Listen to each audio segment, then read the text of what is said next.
Hi, this is an AI narrating a fanfic, so you might hear a random number every 15 minutes. Just don't worry about it. I am so sorry for that. This fanfic is about Naruto being trained by Danzo, but Danzo is nice. Here as in seals Naruto's memories, Shikara and everything off, but don't leave the video cause the story gets to the part where as seals are broken in 5 minutes. This is one of my favorite fanfics. I have read BTW. I read fanfics before uploading them. I only upload fanfics that I read and like. Get this video to 5 likes and 3 comments and I will release the next part. Naruto and Tsunade walked through the prisoner corridors of Anbu headquarters. Naruto had been summoned by Tsunade during his leave from active duty and was asked to accompany Tsunade and Shizune to Anbu HQ to check out a prisoner. All Naruto was going to do was train in the Forest of Death that day anyway, so he didn't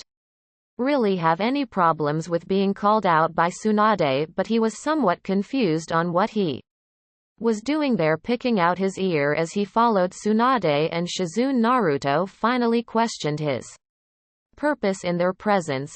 Not that it really matters to me or anything, but what am I doing here? Why do you need me to see a prisoner? Shizune turned back with a smile and gave him his answer. A captured enemy ninja is for some reason far too weak for us to interrogate by normal means, and they happen to be too high profile to just go ahead with anyway. The info they might have could be vital to us, too vital for us to lose due to negligence. Naruto-kun. That answered part of his question but opened up a few more. So why the hell am I here again? If their body is weak, get a Yamanaka to go into their mind or something. What do you expect me to do that no one else can? I don't interrogate people, I kill people. Tsunade, Shizune and even Taunton sweat dropped at Naruto's cavalier description of his own on-the-job skills. Tsunade got over it first, because brat, you seem to have a knack for pulling things off when it's really necessary. We can't go into her head for some reason. Attempting it injured Inoichi when he attempted to do so. Also, you do need to get some kind of paycheck, don't you? Or are the Suna Genin reimbursing you for all of the things they're using in your house? Naruto face fell but swiftly pulled himself back in line with the others. Okay, so who is this prisoner? Are they dangerous? Tsunade shook her head. Not really, since as I've already said, she's very weak right now. Besides, she's totally disarmed and you've already defeated her once. Already? Naruto narrowed his eyes. I've only fought one person that could still be alive and possibly be imprisoned right now. What, pray tell, is the real reason you're sending me in to do this? For just so I know. Shizune smiled back at him. Tsunade-sama thinks you have quite a convincing air about you, Naruto-kun. If anyone could get this girl to talk without resorting to force, we think it could be you. Naruto sighed. Fine. But if she spits at me or does something stupid, I'm leaving right after she catches a backhand from yours truly. I swear to Kami I should have proved my point by how I kicked her ass the last time though, so I could just be paranoid. Tsunade gave him a dry look as they made their way to the holding cells. Violent much, brat? Naruto pointed to the Hite 8 on his belt. My entire job revolves around varying degrees of violence, Ba-chan. If I wasn't violent, I wouldn't be so damn good at what I do. The group came across the cell that housed Naruto's mark for the day. All right, will a guard let me out when I'm done? The 2 women and Pig nodded. All right. I'll see you guys when I'm done then. Tsunade nodded as Taunton oinked and Shizune waved goodbye. After opening the door for him, Naruto sighed before slapping himself and putting on his game face. Before slinking into the cell and shutting the door behind him, he looked across the cell and ended up locking eyes with the red-haired girl sitting on a bed in the corner. Her brown eyes looked at him in curiosity, then changed to anger and then to fear. Naruto held up his hands in a placating manner as he walked in to let her know he wasn't there to hurt her. As he looked at her appearance, she Looked paler than should have been healthy. Her eyes had bags underneath them, probably stemming from some kind of exhaustion, and she did look very weak. Spot on with Tsunade's explanation of her condition. Naruto pulled a chair from a corner and propped it in the middle of the room, taking a seat. He looked over at her curled up on her bed as she warily looked him over, seeing that she wasn't going to say a word to him whatsoever. Naruto decided to get the ball rolling. Hello there to you. I haven't seen you since I knocked you out. I assume Konoha's prison system is treating you well enough. Tsuyu simply kept on looking at him somewhat blankly. Naruto sighed. This was going to be a long day. He could see it already. Naruto cleared his throat, unintentionally getting her attention. So I guess you know by now that all of your team is dead. Unfortunately, Sasuke still got away, but everyone that went after him from my village is still alive. Naruto saw that little bit of news brought a smirk to her face. Ah, so that got a little something out of you, didn't it? Tsuyu finally spoke.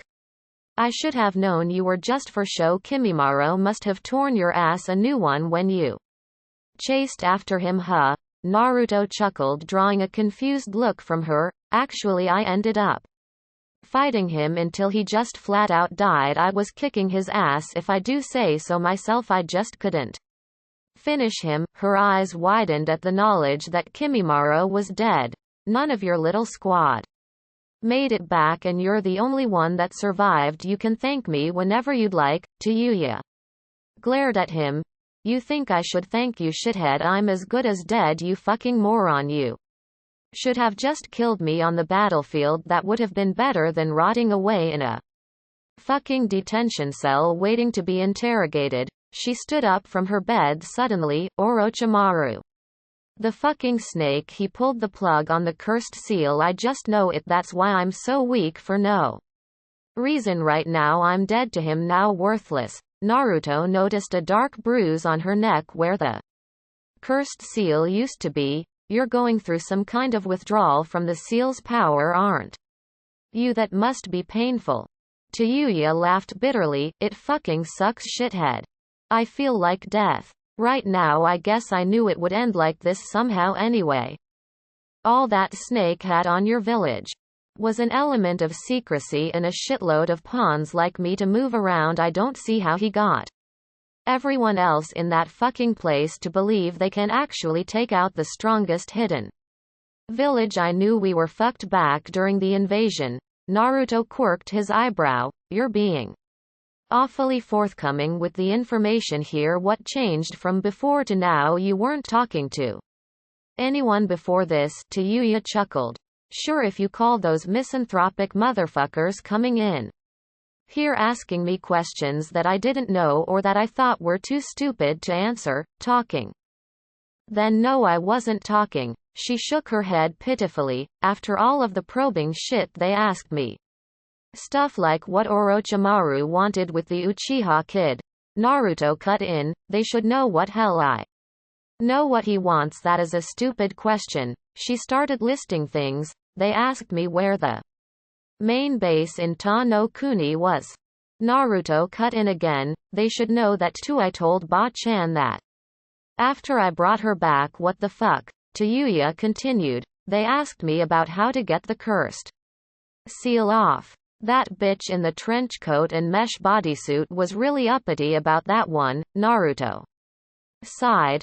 Why the fuck would you know that? Like Orochimaru would tell you how to get his glorified slave collar off of you. He rubbed his temple. Carry on. I might have to bitch to Ba-chan about this shit later. Naruto noticed Tsuyu getting livelier as they continued speaking. It was like she had loosened up or something. Naruto just kept talking to her. He didn't really have anything to do today, and he knew it had to suck being kept isolated by oneself, so why not? Naruto listened to her bitch about the cell and the shitty food and how she wished they would just do whatever it was they would do with her and be done with it. Naruto eventually decided to voice something that had been nagging at him for a while.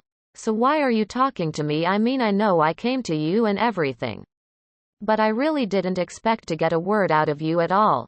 Tsuyu looked at him as if she was pondering the answer herself before she shrugged. I'm caught. The snake pedophile has all but verbally declared that I'm being left for dead after he cancelled the seal. You're strong enough to beat Kimimaro by yourself, so I know you could do whatever you want with me whenever you want and fuck Otogakure. I hate that place. Naruto pulled his chair closer to her bed. So what were you forced into becoming a ninja for Orochimaru and Otto? You didn't want to be a ninja. Tsuyu shook her head. Not really, shithead. When I was 5, my home village in Tano Kuni was attacked. My family and everyone else there were killed or taken prisoner. I ended up stumbling upon a group of the bastards.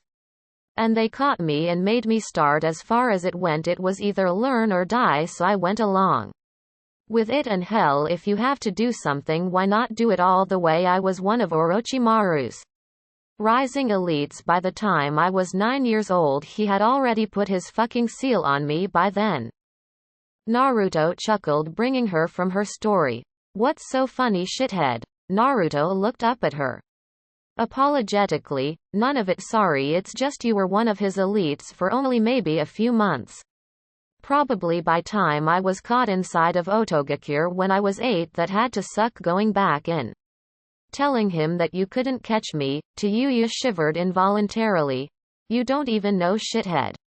That bastard even disciplined Kimimaro, who was his favorite little ass toy. After we got back, none of us ever fucked up again. After that, we were thrown together in an elite team, and here I am today. The last one alive. Tsuyu chuckled a little at the memory. You were kicking our asses though for the longest time I remember. Naruto scratched his head sheepishly. I wouldn't necessarily call it fucking up. I guess you could say I was inspired to get away after Kimimaro almost took my IU. Guys chased me for 2 days. I still can't believe I got away. Ah, good times. Tsuyu nodded. Anyway, yeah, like I said, fuck Orochimaru. I never wanted to work for him, and he and the Uchiha can go fuck each other for all I care.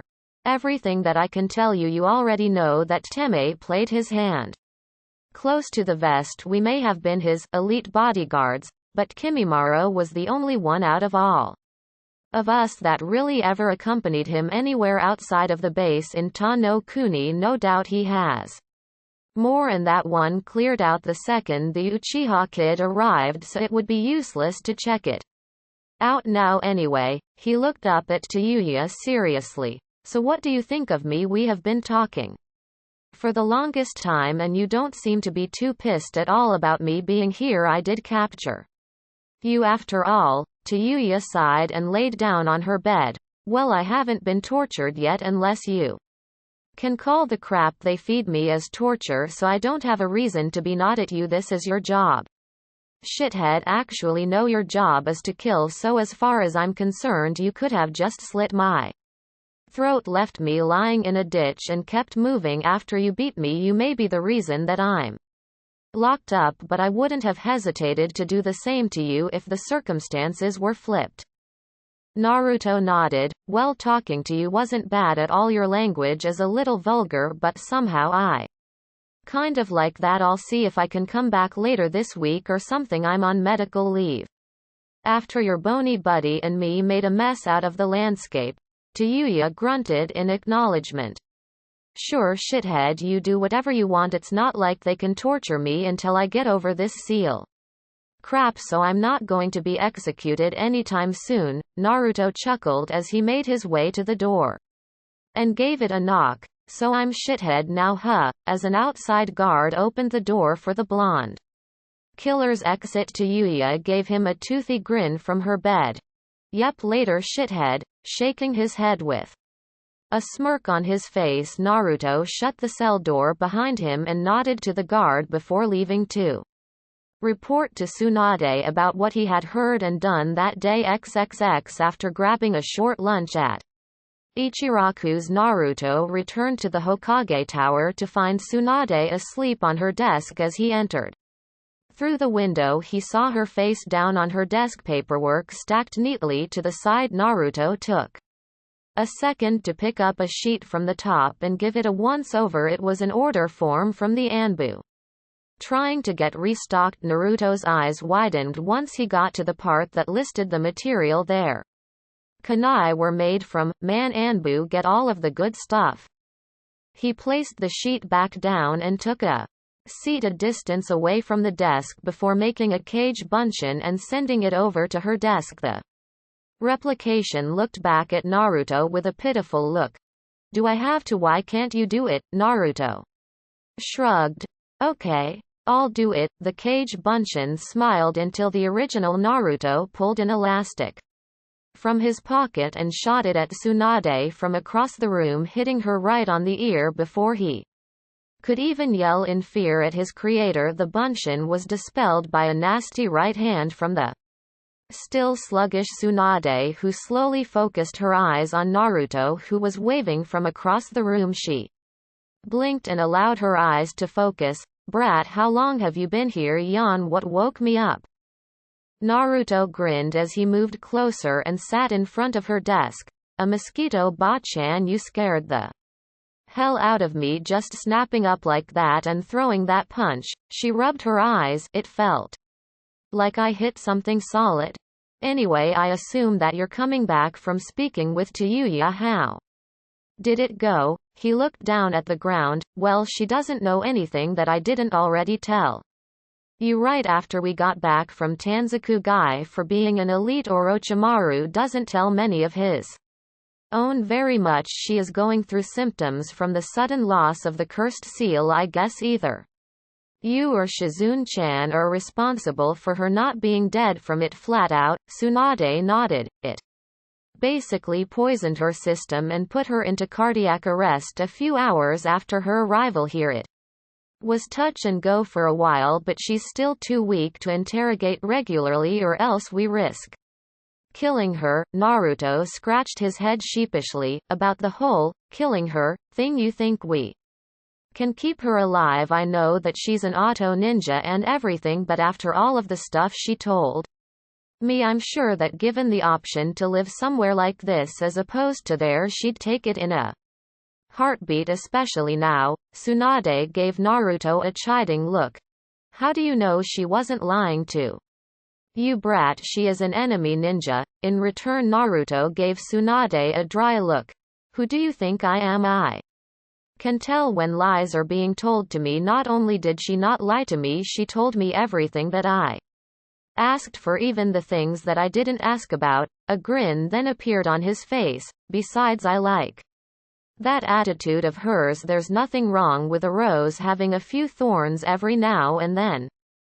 Tsunade snorted with an amused look on her face. So you think the girl is good looking? Are you sure you're not any closer to Jiraiya because you're thinking kind of like him right now? Naruto laughed and propped his feet up on her desk. Well, she'll be much better when she gets over the cursed seal backlash, and don't ever say that again. I'm no massive pervert. I'm just a boy beginning to enter adulthood, and I have no problems admiring the female form from time to time. What's the difference, brat? Tsunade asked him with a raised eyebrow. It all sounds the same to me. Naruto tapped his head with his finger. Oh, but it isn't. A pervert will go out of his way to do things like that, like peek on hot springs or write their own pervert books to get off. I, on the other hand, do none of those things. However, if a blatant opportunity to admire the opposite sex arises, I have absolutely no qualms about taking full advantage. Isn't that what ninja are trained to do anyway? Tsunade sweat dropped. Did you just admit to me that you were a pervert? Naruto stiffened up and slammed his hands on her desk. Hell no, the entire point of that tirade was to defend why I wasn't a pervert. Are you sure you're not closer to Ero Sennin because your mind shot to the pervert possibility? Pretty quickly, the two glared at one another until they both broke out in laughter. Tsunade and Naruto calmed down as she fished an envelope from her desk and passed it to Naruto. Here you go, brat. Your pay for a B-ranked mission, use it wisely. Naruto took the envelope with a wary look on his face. B rank. All I did was talk to Tayuya. It wasn't even hard or anything, it wasn't unpleasant at all. Hell, I think I brightened the girl's day up just by talking to her. I'm going back later this week. Tsunade quirked an eyebrow as Naruto placed the envelope in his pocket. You're going back? Why would you do that for? Naruto shrugged as he stood and made his way to the window. I don't know, being all alone like that really sucks. She's not really a bad person, she was just a ninja for the wrong nation. It's no real reason to want to hate her. As Naruto went to jump out of the window, Tsunade clearing her throat got him to pause and turn. An evil smirk was on her face that sent a chill down his spine.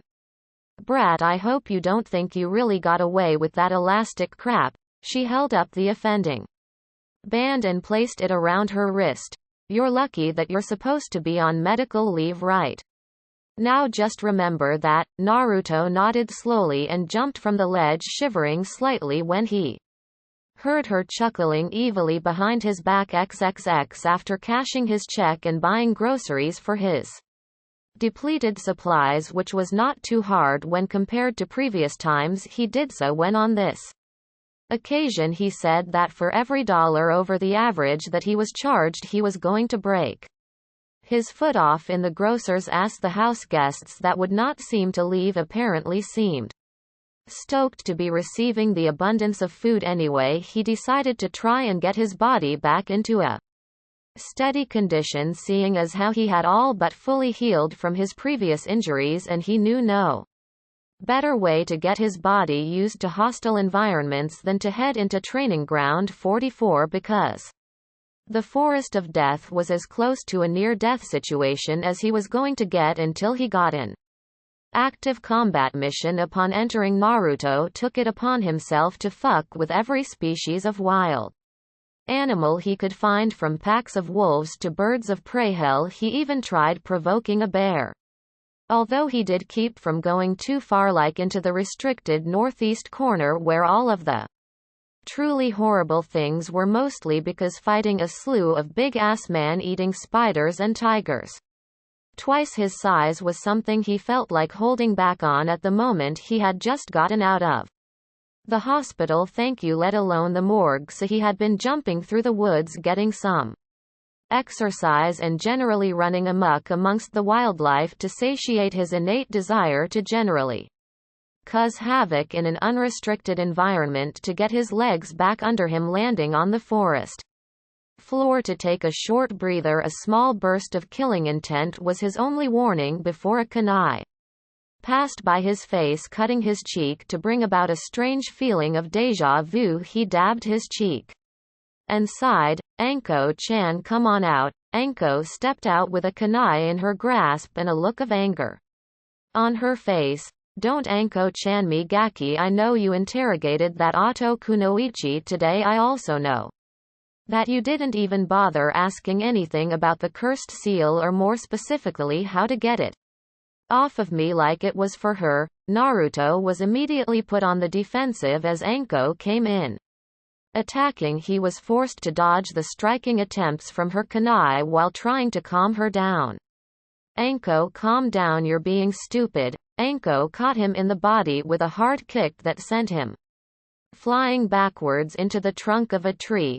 Why did you just let that question slide? That damned snake still has his seal on me. He left her for dead and took hers off. Naruto growled as he stood back up. If you would calm the fuck down, I could explain everything to you now, unless you still want to vent your useless anger on me, in which case I will be hitting you back. Anko chuckled. I know I saw you run through those genin back during test of yours, but I'm still quite a bit out of your reach, my dear Gaki. Naruto shook his head.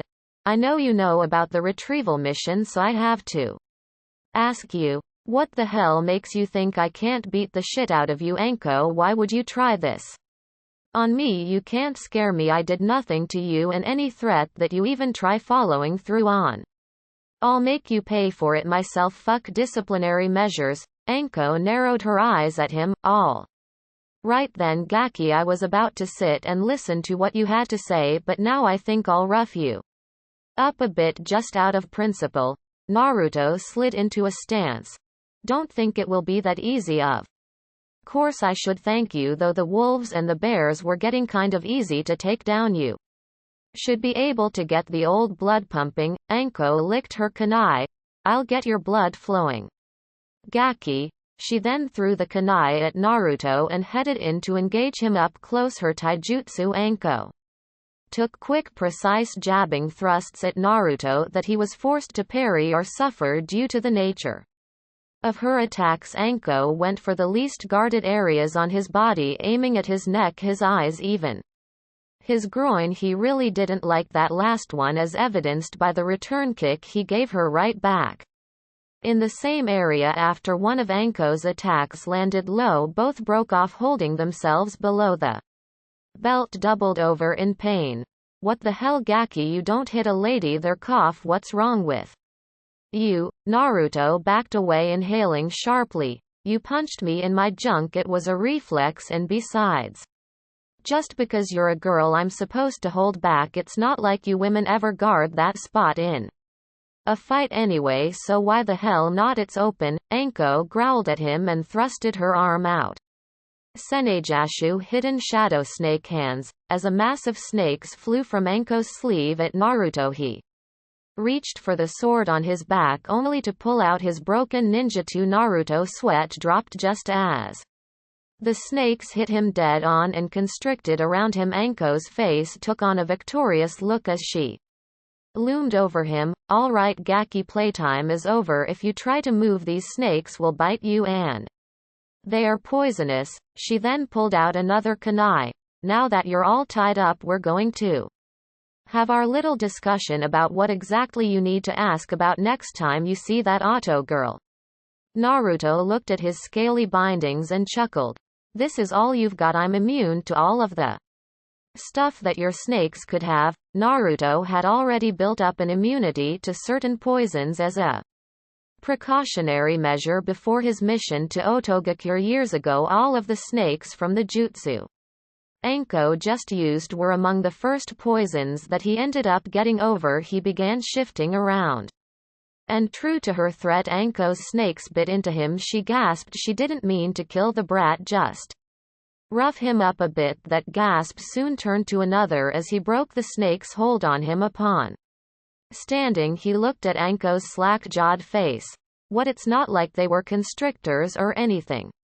It wasn't too hard. He then decided to engage Anko instead of waiting this time as he ran in. Anko smirked confidently. The kid wasn't even trying to work angles. The sound of something coming into their plane of existence signified that he had made Kage Bunshin during his push forward as the Naruto in front of her tried to keep the bulk of her attention occupied. The Kage Bunshin he had created were flying around her, trying to pick their shots. Anko did her best to trade strikes with the real Naruto and avoid attacks from the clones, but like she already knew, he was ridiculously fast for someone his age, and when he made contact like the real one did, right in her body with his fist.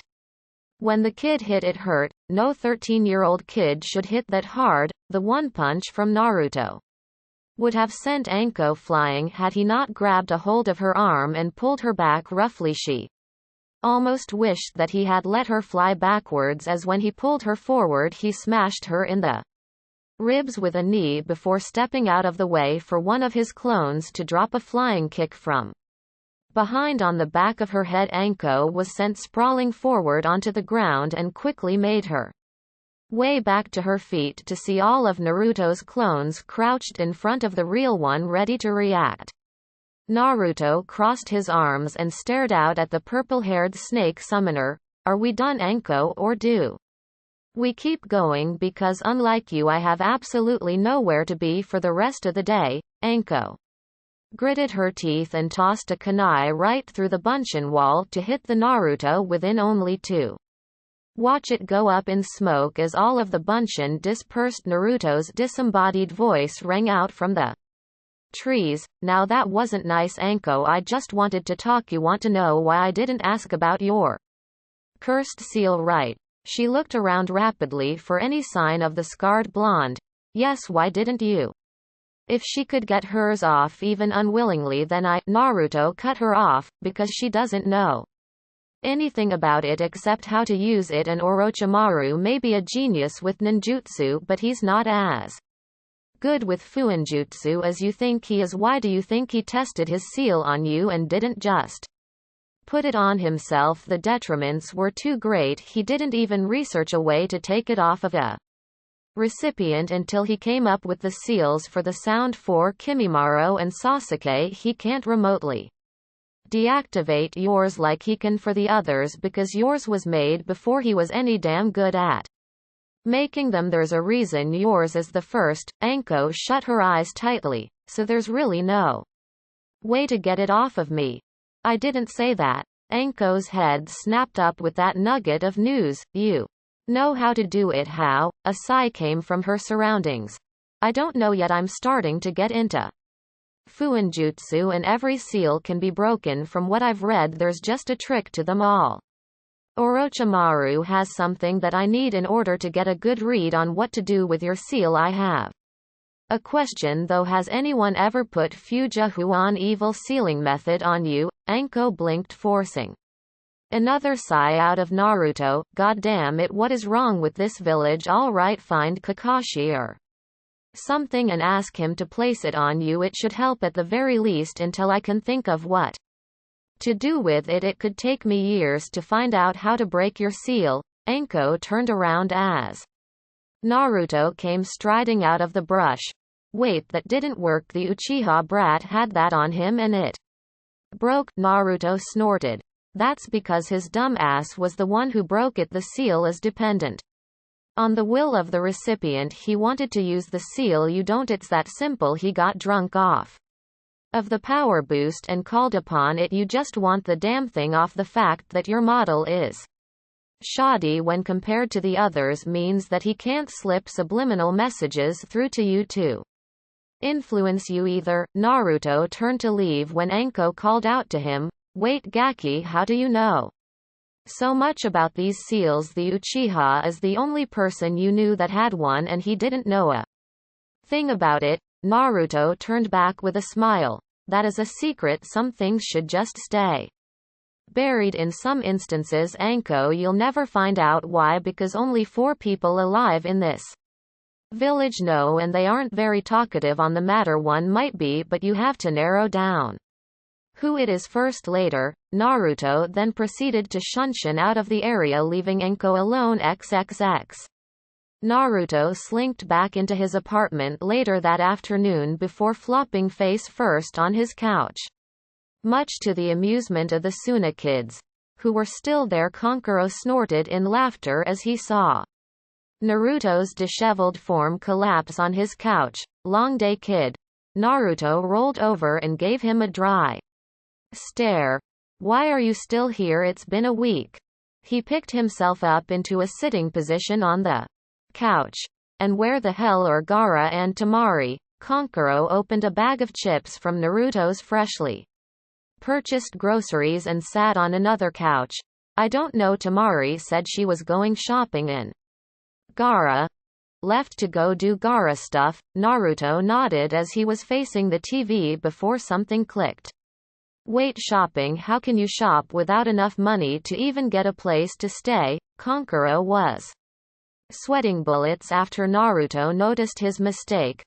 We finally got paid by your village for helping out with the retrieval mission. Please buy it, please buy it, please buy it. A hard stare was kept on Kankuro for a moment before Naruto relented. Fine, whatever, but if you bastards are going to keep staying here, you're going to start paying for your own stuff. Why are you still here? Answer me. Kankuro crunched on a few chips and passed the bag to Naruto, who readily took a few for himself.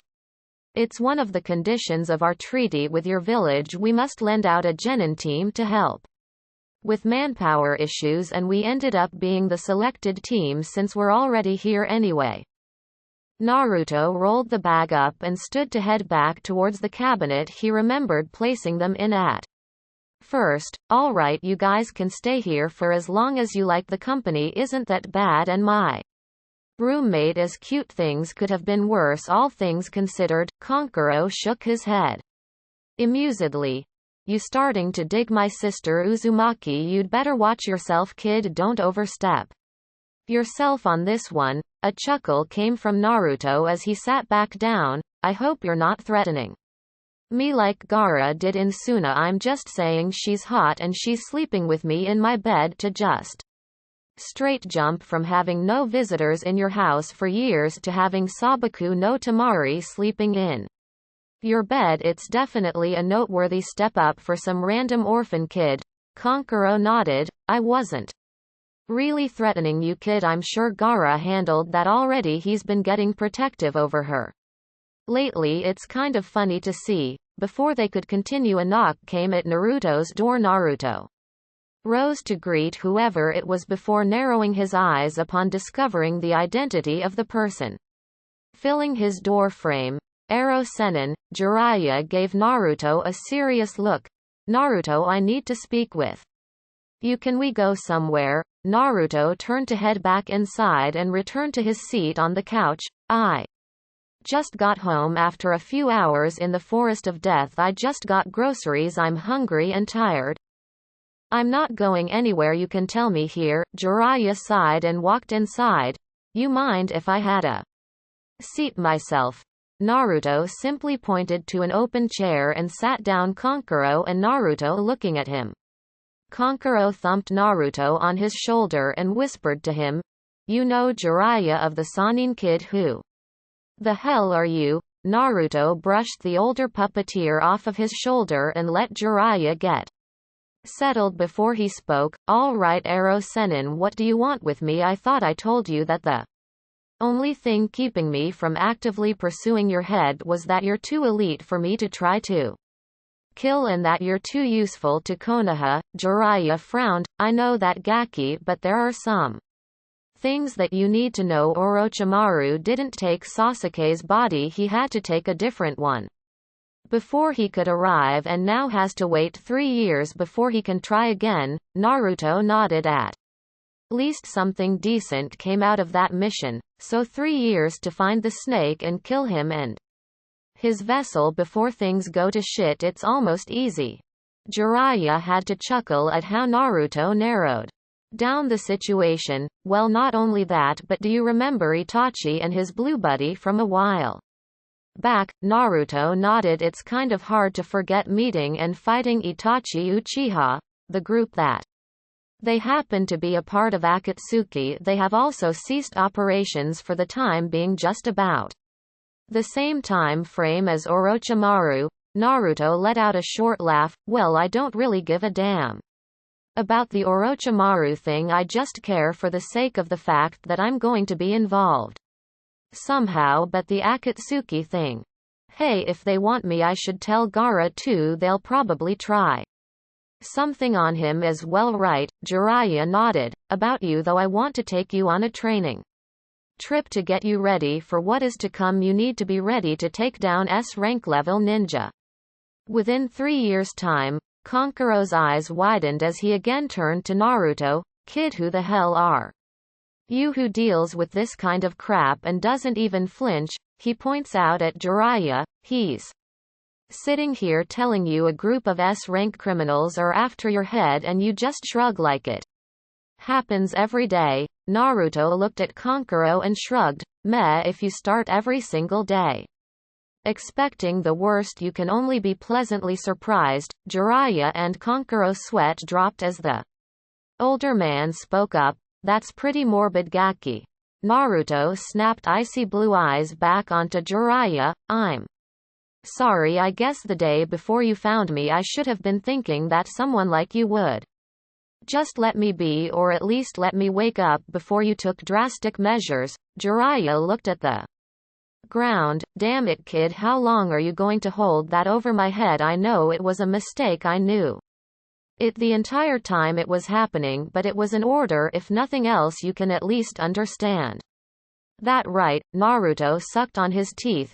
Yeah, if it was something that ended up being for the greater good, I probably would understand and accept it, even though you never tried to get my side of the story before you made me into a retarded 4-year-old version of my 8-year-old body, locking all of my hard-earned skills, strength and speed away into the depths of my mind, but nothing good came from what you guys did to me. Jiraiya stood to leave when Naruto stopped him one more time at the door. Wait. Jiraiya turned to face him only to see the same stone gaze on his face. During the Chunin exams, when I found you, did you agree to train me because of the reason you said, or was it because you remembered what you did and wanted to remedy it if only a little? Naruto didn't let him answer. I'm going out, Kankuro. I'll be back later tonight. Tell the others. Naruto then utilized Shunshin to exit the premises. Jiraiya sighed deeply and followed suit, leaving Kankuro alone in Naruto's apartment. Wait, what the hell just happened? XXX 2 days later. So what's eating you, shithead? Tayuya shuffled the deck of cards that Naruto had brought to pass the time. She looked way better now than she did 2 days ago. Her skin had gotten its color back and she looked like she had finally gotten some good sleep for once. Naruto sighed. He had come to talk to her because he actually enjoyed her company and she could give him an unbiased opinion on things, being that she didn't know anyone in the village other than him, and that was only a little bit. They were seated on the floor due to a lack of table in her cell, due to the fact that she regularly talked freely to Naruto. She had not been tortured, nor was it seemingly on the horizon, as long as Naruto reported to Tsunade what they talked about afterwards. What if the guy that had a hand in screwing your life up was trying to make amends to you, but the wounds were still fresh? Naruto took the 7 cards that Tayuya dealt him. Take them back and reshuffle. I saw that. Get the cards out of your sleeve. Tayuya cursed and brought some chuckles out from Naruto. Well, shithead, I would just say either kill him and be done with it, or suck it up and get over it. You can't bitch about it forever. That isn't healthy. Naruto looked at her as he took the cards that she redealt. Why am I shithead again? Tayuya smirked as she drew a card from the top of the pile. Because you act like a shithead, therefore you are shithead. There's no way I'm calling you your real name, Fishcake.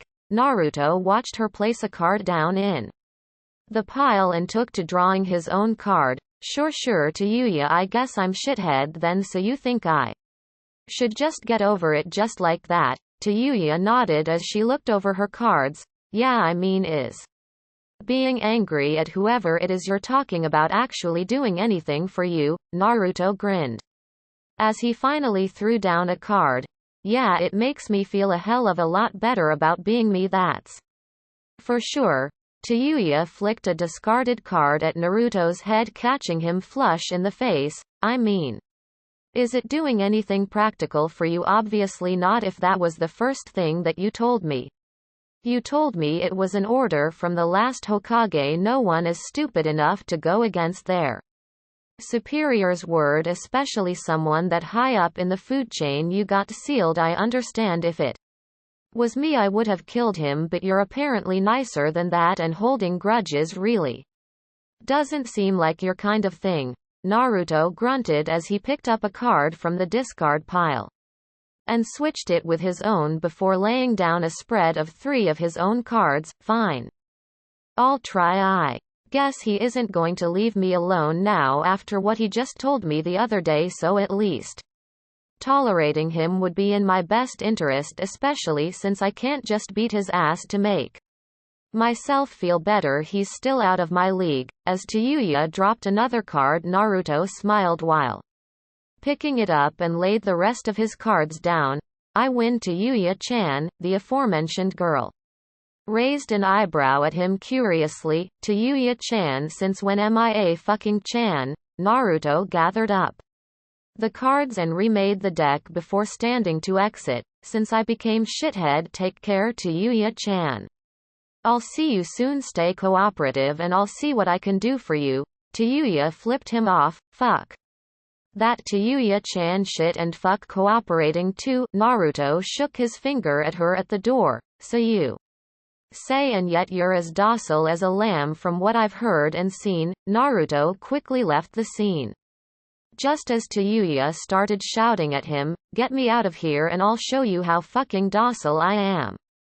Shithead. Naruto shut the door behind him, chuckling the entire time, and faced the ninja guarding the door. She's a little playful today. Take care when it's time to give her dinner, the man snorted and chuckled along with Naruto as the blonde in question made his way out of the building. You are one ballsy kid. XXX. As he made his way to Tsunade's office, he entered to find Shikamaru inside as well. What's up, Shikamaru? How have you been? Shikamaru gave Naruto a small smile. I've been good. Naruto, things are about to get troublesome again soon. I've got a mission to go get ready for all. See you around. Naruto gave him a short wave as the lazy Chunin walked out. Don't work too hard. Shikamaru. As he left, he went to sit down by Tsunade. How have you been, Ba-chan? After the obligatory inanimate object was winged at Naruto's head and the two settled back down, Tsunade smiled at him. I'm fine, brat. Now Jiraiya came to me about something because he never found you to get your answer last night. He wants to know whether or not he can get you to go on a training trip with him. Naruto sat still, pondering for a moment. No, I won't just cut and run now. I agree that I need to train myself to get ready for Akatsuki, but I don't have to go anywhere to do it. I don't get what his reasoning for leaving would be for me. He said it himself that Akatsuki aren't coming for me for a few years, so it's not a matter of village security if he thinks it's because I need to work on using the Kyuubi's chakra. I can do that here. I've been doing it well enough so far and it hasn't affected anyone around here yet. Hell, I go to the Forest of Death to train for that, so there's no issues there. Brat, Jiraiya can't stick around to train you himself for all of the 3 years. He has his own responsibilities to keep to elsewhere. You know about his spy network. Taking you with him would kill two birds with one stone. Tsunade tried to reason. Naruto shook his head. No, he either wouldn't focus on one or the other. If I stay here, he can give me stuff to work on and let me train, then drop in when he's in Konoha to see how I'm doing. That might make for a more productive schedule for me than simply being on the road. It's kind of hard to train when you never stay in one place for too long. Besides, you still need someone like me to help out with your mission load, and I still want my promotion too. I'm not putting my career on hold for 3 years. Tsunade looked at him, thinking about what he was saying. Are you sure you're not just still upset with Jiraiya? Naruto, the man is sorry for what he did. I know that he messed you up badly, but carrying a grudge like that cannot be good for your state of mind.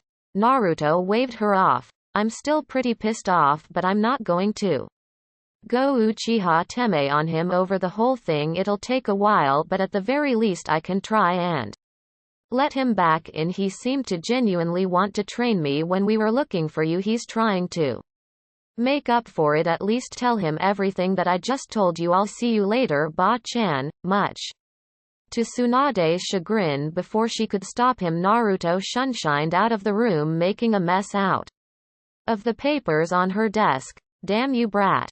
She turned her attention to one of the corners. Did you get all of that, you pervert? Jiraiya dropped his transparency jutsu and walked over. At least he's out of the outright animosity phase. I'm kind of upset that he doesn't want to travel with me, but after how he just broke it down, I have to say he has a point. He was so convincing. I think he may be mature enough to know about his family. He's a Chunin now anyway. Isn't that the level Minato wanted him to be before he was told? Tsunade nodded. Are you sure? Telling him might just piss him off even more at you. Jiraiya sighed and looked out the window. I hope he sees it as something that was necessary to hide. If he's still upset, then I'll deal with it, but the kid still deserves to know at This point I'll tell him when I get a chance, maybe before I leave." As Jiraiya walked away, he never noticed the figure sitting on a ledge under the window. Naruto scratched his familiar blonde hair as he heard Jiraiya and Tsunade leave the room after shutting the window. "So my old man's name is Minato. I wonder how many Minatos lived in Konoha before the Kyuubi attack." Sitting in the middle of a heavily wooded area of the Forest of Death, Naruto sat in lotus position with his eyes shut, simply thinking and calming himself with the sounds of the woodland area. It had been right around a week, and Naruto had been wondering how he could find out anything about any Minato that was in Konoha without tipping off Jiraiya or Tsunade, since apparently it was all one big secret. He figured Jiraiya would eventually tell him. He would just procrastinate endlessly beforehand, and that could take months to years. He needed information now, and since he was damn sure that Kakashi was on the take in this little secret against him, he wasn't going to him, and he still couldn't find Danzo. Damn it, not that he was still looking, he had quit trying months ago. It was obvious that this Minato guy was pretty influential in his day, but Naruto was never taught anything that wasn't truly relevant to challenges he would actually face while he was en route, so that didn't help much. And after his sealing, his time in the academy was spent with many teachers refraining from helping or really teaching him, so eventually he started cutting classes and not paying attention to Iruka-sensei. Iruka-sensei, that was it. He wasn't old enough to really know anything on the scale of this cover-up. And he wasn't close to anyone that was trying to keep it buried. He had enough of the general knowledge in Konoha that he could answer his questions, and he was damnably easy to find at this time of the day. He would either be in class, or if school was out, he would be assigning missions at HQ. When did that man find time to train? Shrugging these thoughts aside, Naruto broke from his meditation in the Forest of Death and began to make his way to the academy to find his old schoolteacher XXX. Inside one of the classrooms of the academy, a chunin with a scar across his face turned from the blackboard to face his room full of young students. "Now who can tell me the order of ranking in Konoha's ninja system?" Near the back, Udon's hand shot up as he started to answer with a sniffle. "Iruka-sensei, it goes Genin, Chunin, Junin, Kage." Iruka nodded. "Very good, but what about Anbu?" A little dark-haired girl with the telltale eyes of a Hyuga raised her hand to answer next. "Anbu are drafted from any ranking depending on their skill level and amount of potential, although their identities are kept secret for the most part. A ninja of any ranking can be Anbu, but they are usually drafted from the level of Chunin and up." Iruka smiled gently at the girl. "Good answer, Hanabi." Now next he was interrupted by the abrupt sliding noise indicating the opening of the lower door, and a mop of spiky blonde hair poked through the doorway. Naruto's eyes scanned the room momentarily before settling on Iruka, giving the man an old-school foxy grin just because he could. Naruto stepped into class with no further ado. He looked at the kids in the class and noticed near the back that Moegi and Udon were trying to shake Konohamaru awake to tell him he was there. Getting back to the matter at hand, he focused on Iruka. "Iruka-sensei, can you help me out really quickly? You don't even have to leave, it's just a question." Iruka sighed. "You crashed my class, Naruto. What do you have to say for yourself?" Shrugging, he simply stated, "I've done stuff way worse that just crash your class, Iruka-sensei, or have you forgotten? Maybe I can give some aspiring delinquents some base ideas." "Boss." Naruto simply waved at Konohamaru with a massive grin on his face. "Hey, Konohamaru." He turned back to Iruka and whispered to him, "I think he'll do just fine with a little inspiration, don't you?" Iruka palmed his face.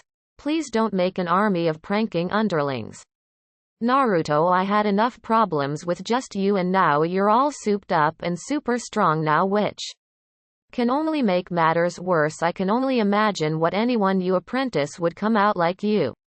Can go ahead and ask your question. I'll see if I can help, but only if you help me beforehand because you had to interrupt my lesson. I need a favor from you." Nodding in agreement, Naruto scratched his chin. "Fine, go ahead and tell me what you need, Iruka-sensei. I'm in no real hurry. I'm on medical leave and needed something to do today anyway." "Good. By the way, I'd still like to hear about what you did on that last mission if you don't mind later." Iruka smiled at Naruto and turned around to the class.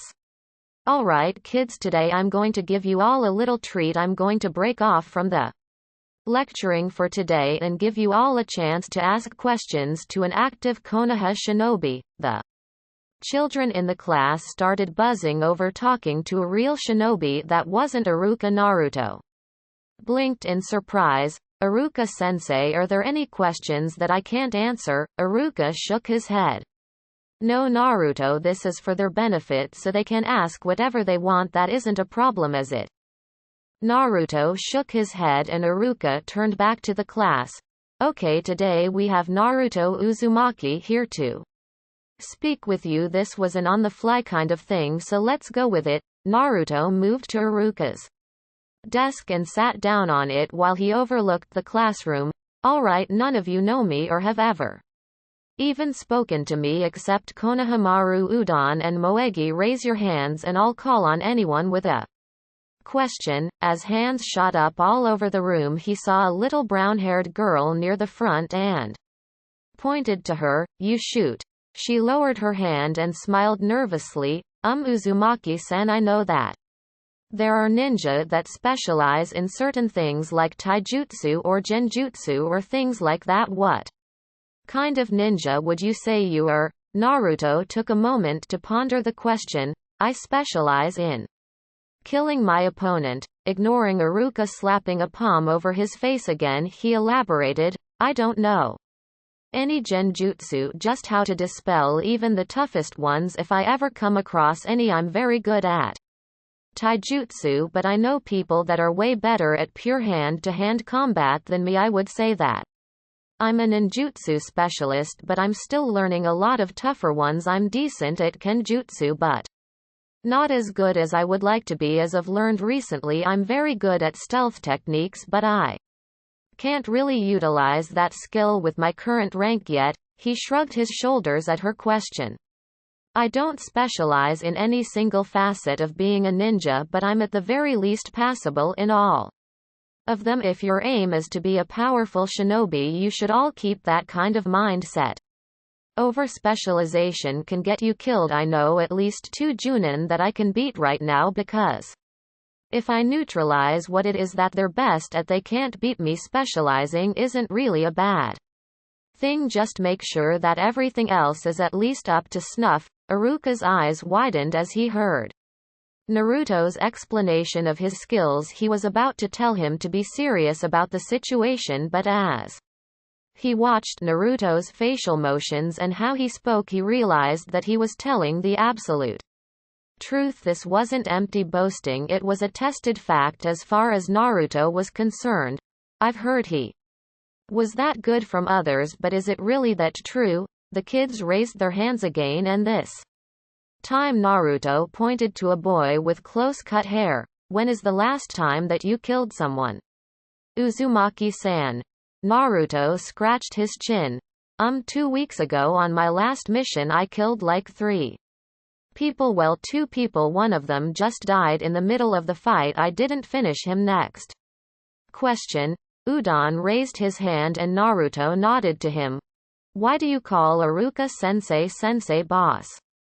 Naruto smirked. "When I graduated, Iruka was my instructor, therefore he is my sensei. He's the only man that I call sensei because he's the only one that taught me anything. Not even my Junin sensei really taught me anything. Well, he's the only one that ever taught me anything that you all need to know about." He pointed to a boy with Inuzuka face markings. The boy gave him a wild grin. "Your turn, kid. How many years have you been a ninja?" Naruto blinked at his question. "Longer than You've been alive, you little bastard. Yeah. He wished he could say that out loud. I'm just starting. My second year, I graduated last year. I know Iruka-sensei remembers that little event. Iruka nodded. With a grin, the boy asked another question.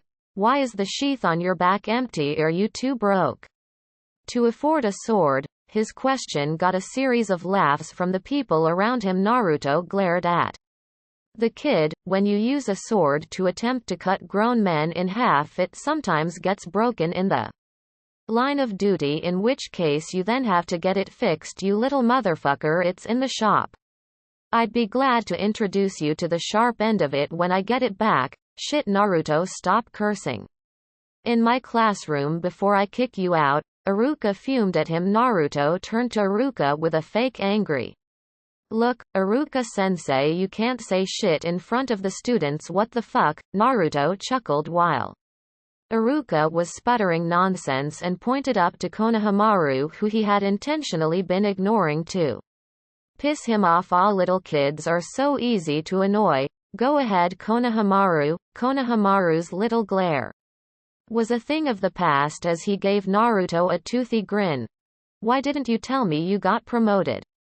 Boss, I only found out the other day when I saw your pink-haired teammate. Naruto shrugged. You didn't need to know, kid. Would it have changed anything? I've been a chunin for a while now. Liar. Naruto turned his head towards the little Hyuga girl from before. And why are you calling me a liar? Naruto started in an effort to feel out her name. Hanabi. The girl stated matter-of-factly. And I'm calling you a liar because I saw you fight during the chunin exams and you didn't get promoted from that. No one did, not even Neji. Naruto smirked at her. And you know this because you personally saw me drop the hammer on Neji firsthand, right? Naruto ignored Iruka's comment on language. There was another test a while after the chunin exams, and after that me and Shikamaru Nara got promoted. She didn't falter. Then where's your chunin vest? You get a vest upon promotion. Naruto shook his head. You do, but I don't like that bulky piece of crap, so I don't wear it. It's not a necessity to wear it like it is for your Hite 8, so I don't wear it at all. Others do it mostly because they care about people thinking they're elite, or they like the extra padding. Any other questions on my rank or integrity? Because I can keep this up all day until one of you steps on a nerve. Come on, I've got unlimited free time and a whole can of whoop ass. Who wants to set me off? Iruka sweat dropped and decided to intervene before one of these kids ended up getting strangled by a rabid blonde kid. Okay everyone, that's enough for today. Now Naruto, what was your question that you needed to ask? Naruto hopped off of Iruka's desk. Iruka-sensei, how many people named Minato do you know in Konoha, and who would you say is the most famous one? Also, could you tell me if he had any kind of relationship with Jiraiya of the Sannin? Iruka gave Naruto a dumb look. I thought he was your hero when you were in school. That's what you told me the night before you graduated. Naruto gave him a deadpan look. I have made concerted efforts to attempt to mentally block out any and all dumbass remarks I ended up making while in the academy. Needless to say, due to the potential of overlapping layers of stupidity, there was some mental fratricide I don't remember. Iruka raised his eyebrow. You said it was the Yondaime Hokage. Naruto's eyes brightened in understanding. Ah, so I did. Iruka gave Naruto a dry look in return. Naruto, that's the Yondaime's name. Minato Namikaze. He was trained by Jiraiya. He summoned toads. He beat the Kyuubi. And now he's dead and I'm not Kyuubi. One Minato Namikaze 0. Oh yeah. Naruto ignored the Kyuubi and pieced together everything he just heard. Iruka just looked at Naruto, who was staring out into space with a blank look on his face. Konohamaru stood up in concern. What's wrong with Naruto-Nisan? Hanabi smirked smugly. Maybe his tiny brain fried because he learned something new today. Life came into Naruto's eyes as they snapped over to her. He started marching towards the door, radiating killing intent and cracking his knuckles. All right, everyone outside to the practice field who wants to spar with a real-life ninja. Let's go. Iruka moved to intercept him before he could leave. Naruto, we don't spar until Friday. And you're not a student. He whipped around with a sadistic gleam in his eye. I need to vent a lot of frustration and pent-up aggression right now. The Suna kids are gone, so I can't just beat the crap out of Gaara's sand until I get tired or feel better, and your room full of chibi trainees are the only thing within reaching distance, so either I put the hurt on them or I put the hurt on you. Iruka-sensei, XXX. 3 hours later, Naruto sat tied up to a wooden chair in Tsunade's office with 3 Anbu standing around him keeping watch. Oh come on, I wasn't gonna put them in the hospital or anything, I just wanted to blow off some steam. Tsunade stood from her desk and nailed him in the head. After his head snapped down from the impact, he let it sit for a moment before Naruto looked up and grinned at her. Didn't hurt. Tsunade cracked her knuckles and drilled him straight in the face, flipping the chair over and breaking it on the ground, loosening his restraints. Naruto looked up at the ceiling and tried to regain his bearings. That chair was bolted to the floor. Ba-chan. He rolled over and spit out a tooth. Looking up at the Anbu, he shrugged and placed it in one of their hands. It'll grow back. Tsunade wiped off her bloody fist and sat back down at her desk. What the hell is wrong with you, brat? You beat up an entire class of academy students. Who does that? Naruto stood up and dusted himself off. In my defense, I let them all come at me at once and I tied one hand behind my back. Consider it a teamwork exercise. Give them all extra credit grades. Tell their parents it was sanctioned. Everybody wins. Tsunade snorted. You're going to catch some flack for this, kid. What were you thinking? Naruto looked around at the Anbu still in her office. You mind sending these guys out? This is kind of sensitive information. Tsunade gave him a look that said, are you kidding? Well, okay, I mean, I was under the impression that Minato Namikaze was important. Tsunade's eyes widened and she quickly ordered her Anbu out. What do you know about Minato, brat?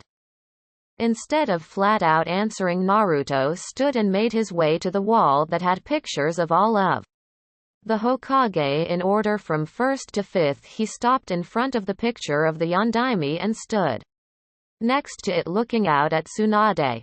I must be fucking retarded. How the fuck did I not see this? He gestured between himself and the picture. He looks just like me. Kami, I'm slow on the uptake. Tsunade sighed and rubbed her temple. How did you figure it out? We were going to tell you soon. Naruto chuckled. Iruka-sensei. He noticed her surprised look. Oh come on, Ba-chan, he pointed out the window at the Hokage monument. It's been literally staring me in the face every day for 13 years. I had to get help to figure it out. I should be pissed off right now, but I'm not, and I don't know why. Tsunade sighed. You were angry, you're just repressing it. That's not healthy, Naruto. I think it's time I assign you a mission. You need to get out of town and take some of the edge off. I'll have something for you tomorrow. We can talk about this when Jiraiya gets back. He can answer all of your questions. I think you know that you can't tell people about this. Naruto shrugged. What else is new? I'm a walking secret. Am I leading or tagging along for this mission? Does it matter? Tsunade saw Naruto shake his head before she got an evil smirk on her face. Now I think the crime of assaulting an entire class of students warrants some kind of punishment, don't you think, brat? Naruto's jaw dropped. Punishment? You punched me in the face and knocked my tooth out. What the hell are you going to do with me now? XXX. 4 hours later. This is bullshit, Naruto yelled as he speared another piece of trash with his stick and placed it in his bag. I should be done by now, but you won't let me use any jutsu. Slightly out of his way, Shikamaru was laying on one of the hills that Naruto had cleared, keeping his eye on his fellow Chunin. Hokage-sama called me to oversee your D ranks for today and gave me explicit orders to make sure you didn't use any ninjutsu to help you complete the jobs faster. This is the last one for the day, so calm down, Naruto. Naruto angrily stalked over to more trash in the park. You're just alright with this because it's giving you the excuse to do nothing, you lazy bastard. Shikamaru yawned as he turned his attention to the clouds. Troublesome. Just finish up so I can stop listening to your complaining. Between you and Ino, I can't tell who's worse right now. Naruto chuckled as he stabbed consecutive pieces of trash. You should take up drinking. It's done wonders for Ba-chan. I don't even bother her that much anymore. Sometimes she's totally lucid. You'd love it. As he returned to his work, he cursed again. I'm not even getting paid for this crap. Stupid kids that can't fight their way out of a wet paper bag. That Inuzuka kid dropped like a stone. I thought they were supposed to be good at taijutsu. Shikamaru raised an eyebrow. It was a class full of 7 and 8-year-olds. Naruto pointed his stick at Shikamaru. Don't make excuses for them. Naruto closed up the last bags and tossed them on the back of a cart. Okay, now that hell day is over, let's report so I can get hammered. Shikamaru stood up and the two started towards the Hokage Tower. You're 13, Naruto. We're too young to drink. Naruto flicked the Hite-8 on his belt. If I can spend all day doing minimum wage jobs and killing people for money, I have the right to use that money to purchase liquor. It comes with the status. Shikamaru.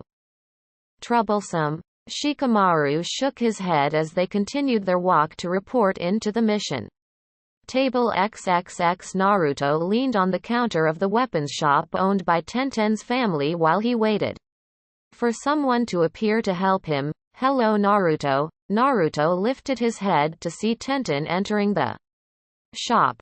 Are you here for your sword? Naruto nodded and yawned.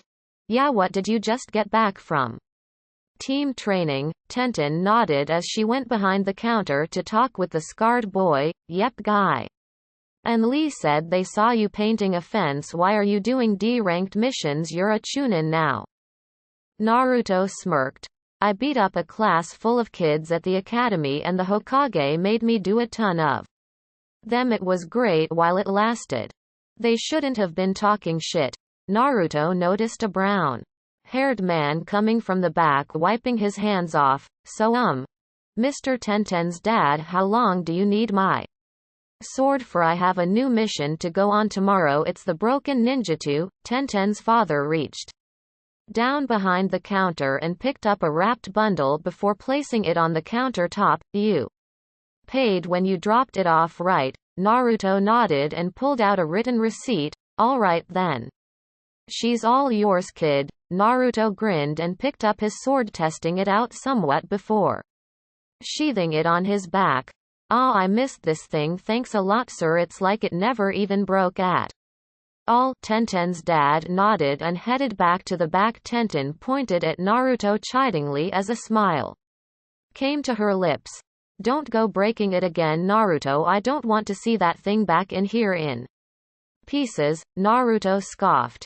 Yes, you do. That's more money for your shop, girl, but yeah, it won't break anytime soon. I mean, how often will I come across a guy that can make an indestructible bone drill around his arm? After giving her a two-fingered salute, he headed out of the shop for home. XXX. Naruto went to the only place that he knew there could be no one following him and once again traversed the terrain of the Forest of Death. Once he got himself inside and found a decent clearing, he bit his thumb and made his hand signs for a summoning. Who summoned me out here? As the massive plume of smoke cleared, it revealed Gamabunta looking down in front of him to see Naruto standing patiently. What do you need, kid? I told you not to summon me for dumb reasons. Naruto didn't flinch from the toad's booming voice. Gamabunta, I'll be straight with you since I know that you know who I really am. Tell me who it is that I look like. He saw Gamabunta almost drop his pipe from his mouth. And nodded. That's what I thought I knew you knew. Gamabunta sighed, letting out smoke from his mouth that covered Naruto. I knew it from the second I saw you, Gaki. I just felt it wasn't my place to say anything about it, and later when I confronted Jiraiya about it after you first summoned me and blacked out, he told me everything about it, even the seals. I mean, come on kid, I worked with the man for years and then I end up seeing his chibified version sitting on my head 12 years later. I almost dropped us down that chasm we were stuck in. Naruto chuckled and lay back on the ground. So whose ass am I going to kick for this? Jiraiya's, I guess. And maybe Kakashi. Did Kakashi know? Gamabunta shrugged. Not sure kid, but he was your old man's student, so it wouldn't be a stretch to say he did. But don't do anything rash. You aren't as dumb as I thought you were when we first met, so I know that you're fully aware of the reasons why it was kept from you. Naruto sighed and sat up. Yeah, the bullshit with Iwa and anyone else that dad beat up on sending assassins after me, the politicians getting to me to do who knows what once they realized who I was, and all of that coupled with the resentment I would have gotten for being Konoha's Jinchuriki wouldn't have gone over too well for me, man. I need a drink. A grin came onto Gamabunta's face. You remember what I said you had to do with me when you first summoned me? Naruto's eyes widened as a deep rumbling laugh came from Gamabunta. Resummon me in 15 minutes, Gaki. Let's see if you can hold your booze. XXX. The next day. Early the next morning, Naruto was laying on the couch in Tsunade's office with Shizune running green hands over his head. What did you do last night, Naruto-kun? Why does a 13-year-old need a hangover cure? Naruto groaned as the sound of Shizune's voice reverberated through his head like a sledgehammer. Shizune Nichan. There are some things that you don't need to know about, trust me. The next moment Tsunade walked through the door and stopped for a moment to stare at her hungover teenage Chunin, who had her apprentice fretting over him, shrugging it off as early morning bullcrap. She sat down at her desk and pulled up the first piece of her daily paperwork. She looked up from her work with a quirked eyebrow. Brat, why is there a report on my desk claiming that there were sounds of Gamabunta singing drinking songs at the top of his lungs last night around training area 44 inches? She looked back at the paper and narrowed her eyes. Also, they claim that in a clearing somewhere inside the forest there are around 37 giant spider corpses littering the field. Some were ripped apart, cut clean through, burnt to a crisp, and squashed outright in giant webbed footprints with Mount Myoboku firebrand sake filling up some of the prints. Naruto shrugged and held his head. How do you know? The brand, that's on here too. She pointed to the sheet of paper. Apparently there were around 12 human-sized containers strewn about the area. Naruto smirked to himself as he felt the soothing, healing feeling from Shizune's jutsu. That's some good stuff. Gamabunta's awesome. Tsunade placed the sheet in the discard pile, shaking her head. I'm not even going to ask. Why don't you have alcohol poisoning? Never mind. Are you ready for the mission today, or do I have to throw you in jail for being drunk in public? Naruto shot up abruptly. Hey, I was not drunk in public. Shizune sweat dropped. Naruto-kun, I found you blacked out on the top of the building this morning when I came in early. Naruto scoffed and stood in front of Tsunade's desk. Hey, I was getting drunk in the woods. Gamabunta threw me into public. I wanted to be drunk in the forest, which is perfectly legal. Arrest him. A sigh came from the elder blonde in the room as she motioned for Naruto to come in. Listen to her directions. This is B-ranked. You're escorting a VIP to Kumogakure alongside a team of 2 other Chunin and 1 Junin. This should take a few weeks at the least, and a few months at the longest, due to the fact that there will be negotiations between our representative, who you will be traveling with and the Kumo higher-ups. Naruto nodded. So this is just one of those get experience kind of things, right? He felt curious, however. So who are we escorting and who do I have on my team? A frown came from the blonde Hokage. You know what? No, I'm not telling you this time. Get your little ass down to mission control to get your assignments. I shouldn't be handling this. I have people that actually get paid to be doing this instead of me. Naruto stood staring silently for a moment before simply turning around and leaving the office with not a word. Shizune looked at her mistress in a huff. Tsunade-sama, that was mean. Naruto-kun didn't do anything. Tsunade looked up from her work and glared slightly. Yes, he did. The brat had 12 cases of firebrand sake. And he didn't even invite me. How rude is that? XXX. After receiving his scroll detailing his mission, he made his way to the gate to meet his assembled team. By the time he arrived, he found 3 men waiting to depart alongside an elderly man. The first man had brown hair with one bang covering his right eye. He had his hite on in a bandana and wore the usual outfit for Konoha shinobi. Naruto knew this man as one of the chunin that usually guarded the main gate of the village, Izumo Kamizuki. Nearby was his usual partner Kotetsu Hagane. He had a bandage on his nose, wild spiky black hair and a goatee. He was also dressed in the usual garb of higher-up shinobi. The final escort out of them was Genma Shiranui, the man that Naruto remembered proctored the final stages of the Chunin exam before the invasion. He had brown hair that reached his neck, a bandana-style hite that he wore backwards, the standard ninja outfit, and a senbon in his mouth. The man they were to escort was an older man with gray hair, a beard, glasses, and what appeared to be a perpetual frown on his features. Naruto knew this man as one of the Sandaime Hokage's teammates, Homura Mitokado. This was one of the 2 elders that Naruto didn't like. The old woman Koharu Utate. Naruto somewhat liked. She had something of a more group before one-person mindset, but when he was an academy student visiting the Hokage, she at least treated him like a regular little kid. Back when he was en route, he remembered Danzo telling him when conversations would begin to revolve around him during council meetings, and in most of them Homura was biased against Naruto, which was weird since he usually sided with Danzo. However, when it came to anything involving Naruto, his mindset was to keep him weak. He was against him entering the academy after the sealing. He was against him graduating after the incident with Mizuki, and he could only imagine how he bitched about Naruto's promotion following the events after the Chunin exams. If ever there was a time for the emotionless mask he harnessed en route, he'd be damned if this wasn't one of those times.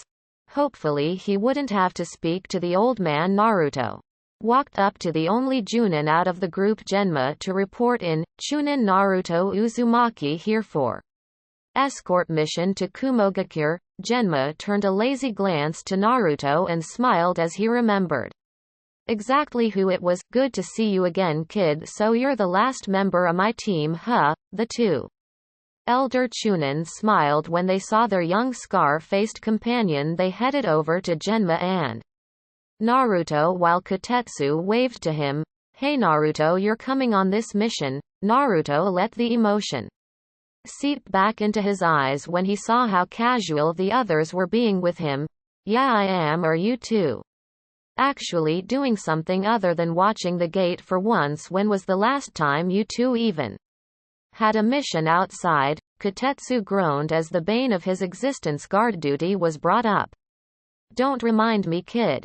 Izumo seems to think there's nothing wrong with gate watching, but I say to hell with it, I'd rather be in the field. Izumo sighed and shook his head. There's nothing wrong with that job, Kotetsu. We're protecting the citizens of Konoha. There isn't a more important job for us to have. He turned to smirk at Naruto. Maybe we'll get to see you cut loose on this mission. I No, you were holding back during your test and nobody saw you beat those auto ninja that almost killed Genma, so I'm curious as to how you fight. Genma stepped in to defend himself. Hey, it was 4-on-2 Rado and I were winning before they used their cursed seals. They didn't annihilate us or anything anyway. Enough chatter, it's time to get on the road. He walked over to Homura. Elder Homura, my entire team has assembled. Are you prepared to leave? Homura's eyes panned across the amassed squad and he nodded to Genma. Yes, let's set out for Kumo. It should take us around 1 week to arrive. As they exited the main gate, there was a carriage waiting that the elderly man sat inside with Genma seated in the driver's seat. Kutetsu took up position in the front of the vehicle, while Naruto and Izumo went along the sides. The group of Chunin ran along in stride with the carriage as they made their way through the countryside. A little while into the trip, Naruto let out an audible groan. Damn it, I never turned off all of the stuff in my house. I never went home last night. He immediately made a kage bunshin that went sprinting back the other way. Hours later, the ninja surrounding the carriage started to converse with one another as they stopped for the night. Homura had long since had his tent set up and had retired for the evening. It was mostly Izumo and Kutetsu kicking old stories between them, but for Naruto it was a welcome change from the monotony of simple travel.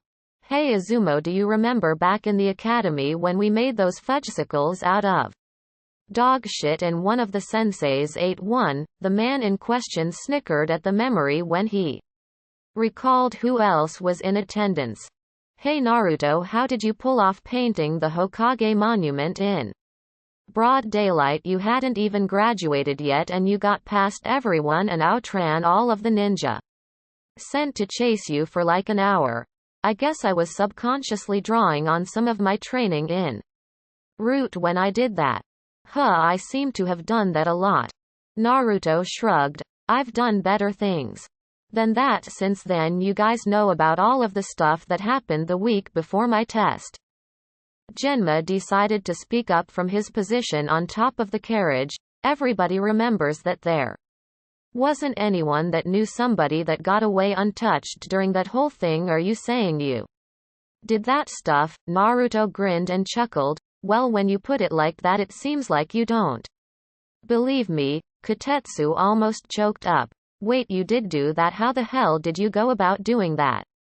Some people said it was probably you since you disappeared, but there were too many hits in too many places at one time for you to do it alone. Genma shook his head in good humor. And what exactly is the kid's specialty? Kage bunshin no jutsu. I heard he could make a ton of them, but something on that scale is ridiculous.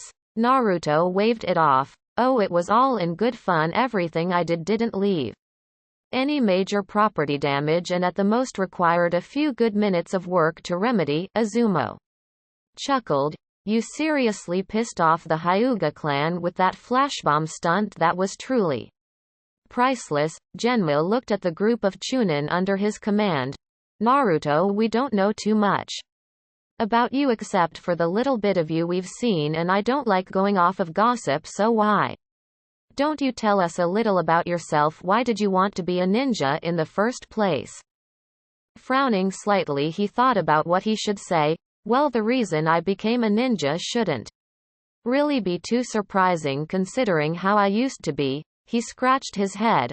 I guess I can tell you that you know how you would always hear some loud kid shouting about being Hokage. Well, I wasn't always like that. As a matter of fact, I didn't give a damn about being Hokage until then. I wanted to be a ninja before that, though the reason was because I just wanted to be acknowledged for something. He looked around at everyone that was with him. I know you all know about what I carry, and I know you've all at least heard a smattering of remarks about me that aren't too positive. Well, when I was a kid, I didn't know why people treated me so badly, but I saw the ninja of this village and everyone held them in such high regard, and I wanted that. Now I realize how childish that was, but I never Regretted anything? I mean, how boring would my life be if I wasn't a ninja, and what else could I have possibly done except be a shinobi of Konoha? It's Jinchuriki. What was I going to be, a shopkeeper or something? A round of laughs from the adults around him loosened him up a bit when Izumo voiced his own question. Hey, actually, I want to know, what's it like holding the Kyuubi? I just couldn't imagine something like that being inside me. Naruto looked up at the night sky as he thought about an answer. Well, aside from the glares, people pulling their kids away from you on the playground, and all of that jazz, it's not really bad. Eyes widened all around when Kotetsu spoke for the group. Really? Naruto nodded. Yeah, I mean, since I've learned about it, there are times when Kyuubi just won't shut the hell up about stuff, but other than that little negative aspect, there isn't really anything negative that I can think of. I can use chakra 3 times as potent as human chakra whenever I need to. It's damn near impossible to kill me without a one-shot, one-kill maneuver to finish me off with. I heal ridiculously fast from just about everything, and the Kyuubi is a decent source for a different point of view while in combat. If it weren't for all of the village stuff that I have to deal with on a regular basis, I would say that it's pretty cool. The group sat in silent contemplation until a scowl came across Naruto's face. My Kage Bunshin is an asshole. What was the general reaction to such a random statement from around the campsite? Naruto pinched the bridge of his nose and shook his head.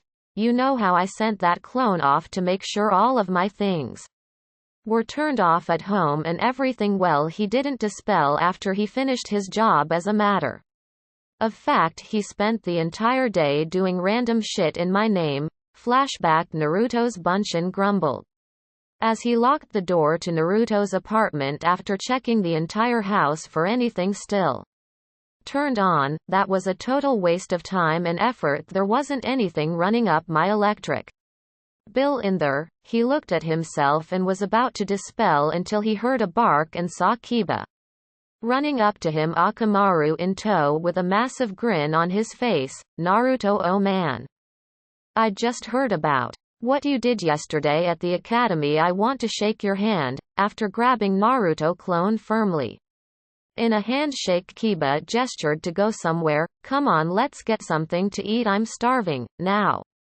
Being a Kage Bunshin, they're only ever treated as the original by mistake, despite the fact that they are the byproduct of chakra manipulation. They still think after they are made, even after they complete their orders, and the original never ordered this clone to dispel after completion of his task, and he just so happened to be looking at a golden opportunity for a Kage Bunshin. Clapping Kiba on the shoulder, a grin came to his face. Sure, Kiba, let's go. Ichiraku's is cool with you, isn't it?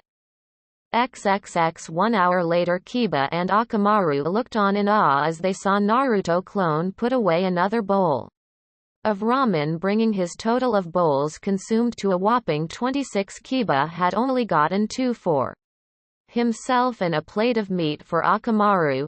Dude, where are you putting all of that? You should have puked about 10 bowls ago.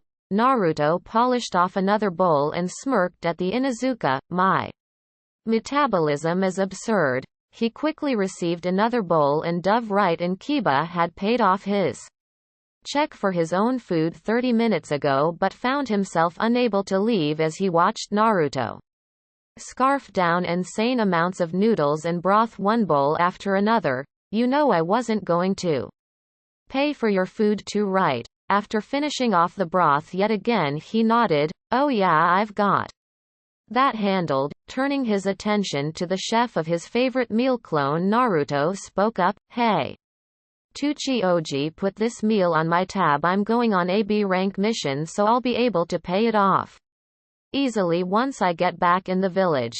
Tuchi turned to the clone and nodded. You've got it, Naruto. As long as you pay me, it's okay. Naruto grinned and gave him a thumbs up. Don't worry, I promise I'll pay, and I never go back on my word, old man. XXX. In Iruka's classroom, the kids were silently Taking notes on his lecture, he was amazed. In all the years he had been teaching, he had never had a class completely attentive before, but here 100% of the class was quiet and writing. He figured Naruto must have given them all shellshock yesterday. Iruka's attention was broken when the slide of a door opened up and he heard a collective gasp go up among the students, most with looks of horror on their faces. Iruka turned to see the grinning face of Naruto. Naruto, what are you doing here? You're lucky no one's parents put a restraining order on you yet. Naruto clone's grin only got wider. Well, Iruka-sensei, I felt something was missing yesterday, so he turned his attention to the same little Inuzuka boy from yesterday. I brought my sword. The kids all eyed any exit they thought would allow them to escape quickly enough when the sound of metal sliding from a sheath rang out. Suddenly all eyes turned to Naruto clone. I haven't even tested it out since I got it back. Who wants to help me? Last person in the classroom. Volunteers, in a rush of little feet shouting and piling through entrances. The room cleared of all life except Naruto and Iruka. Iruka simply palmed his forehead and sighed. You enjoy yourself? Naruto clone nodded in satisfaction. Yeah, I guess that will do.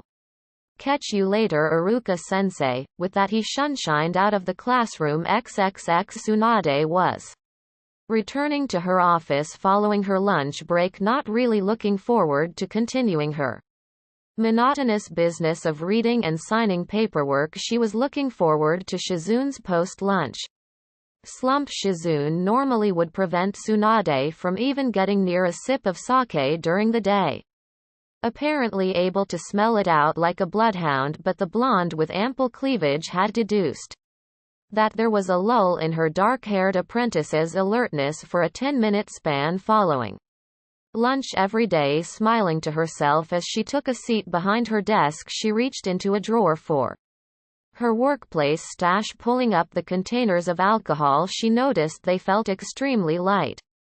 Attempting to pour some straight into her mouth, she caught not a drop from either bottle as she angrily chucked the empty sake bottles across the room. She looked inside the drawer to find a note scribbled out hastily. Hey Ba-chan, did you know you had 2 bottles of sake in your desk? Don't worry, I took care of it for you. It may be an inebriating beverage, but man does it hit the spot. But such a drink isn't becoming of a Hokage on the job, therefore I did you a favor and downed the whole thing for you, both of them. No need to thank me. The knowledge of a job well done and the fact that you can now work without being tempted by the deliciousness that was your formerly full bottles of sake is all the acknowledgement I need. Love, Naruto Uzumaki. P.S. Your Anbu are ridiculously easy to distract.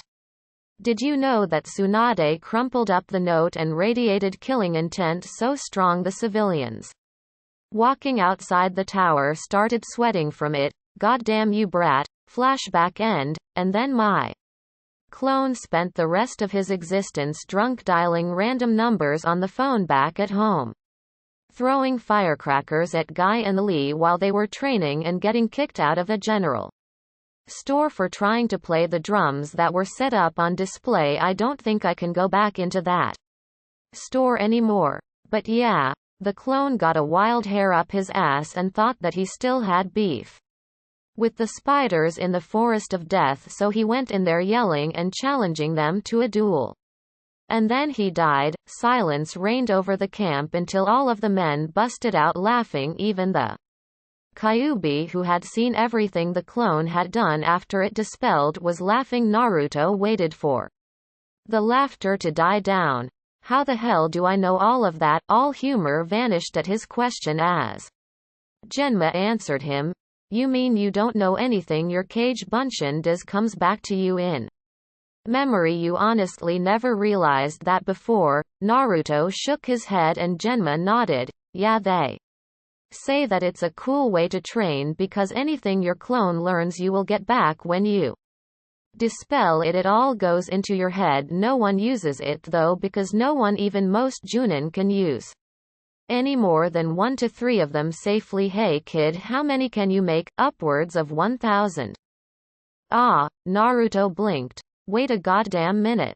I could have been getting my Mega Train on since the day I became a genin, and I'm just now learning this. Who else knew about this? Kotetsu raised his hand.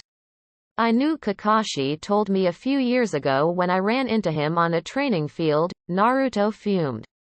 Kakashi knew, and he didn't fucking tell me he was my damn sensei for a year, and he couldn't even tell me that I'm going to kick his ass when we get back to Konoha. For that, Naruto stood up and stomped off into the distance. Genma, being the squad leader, had to ask where he was going.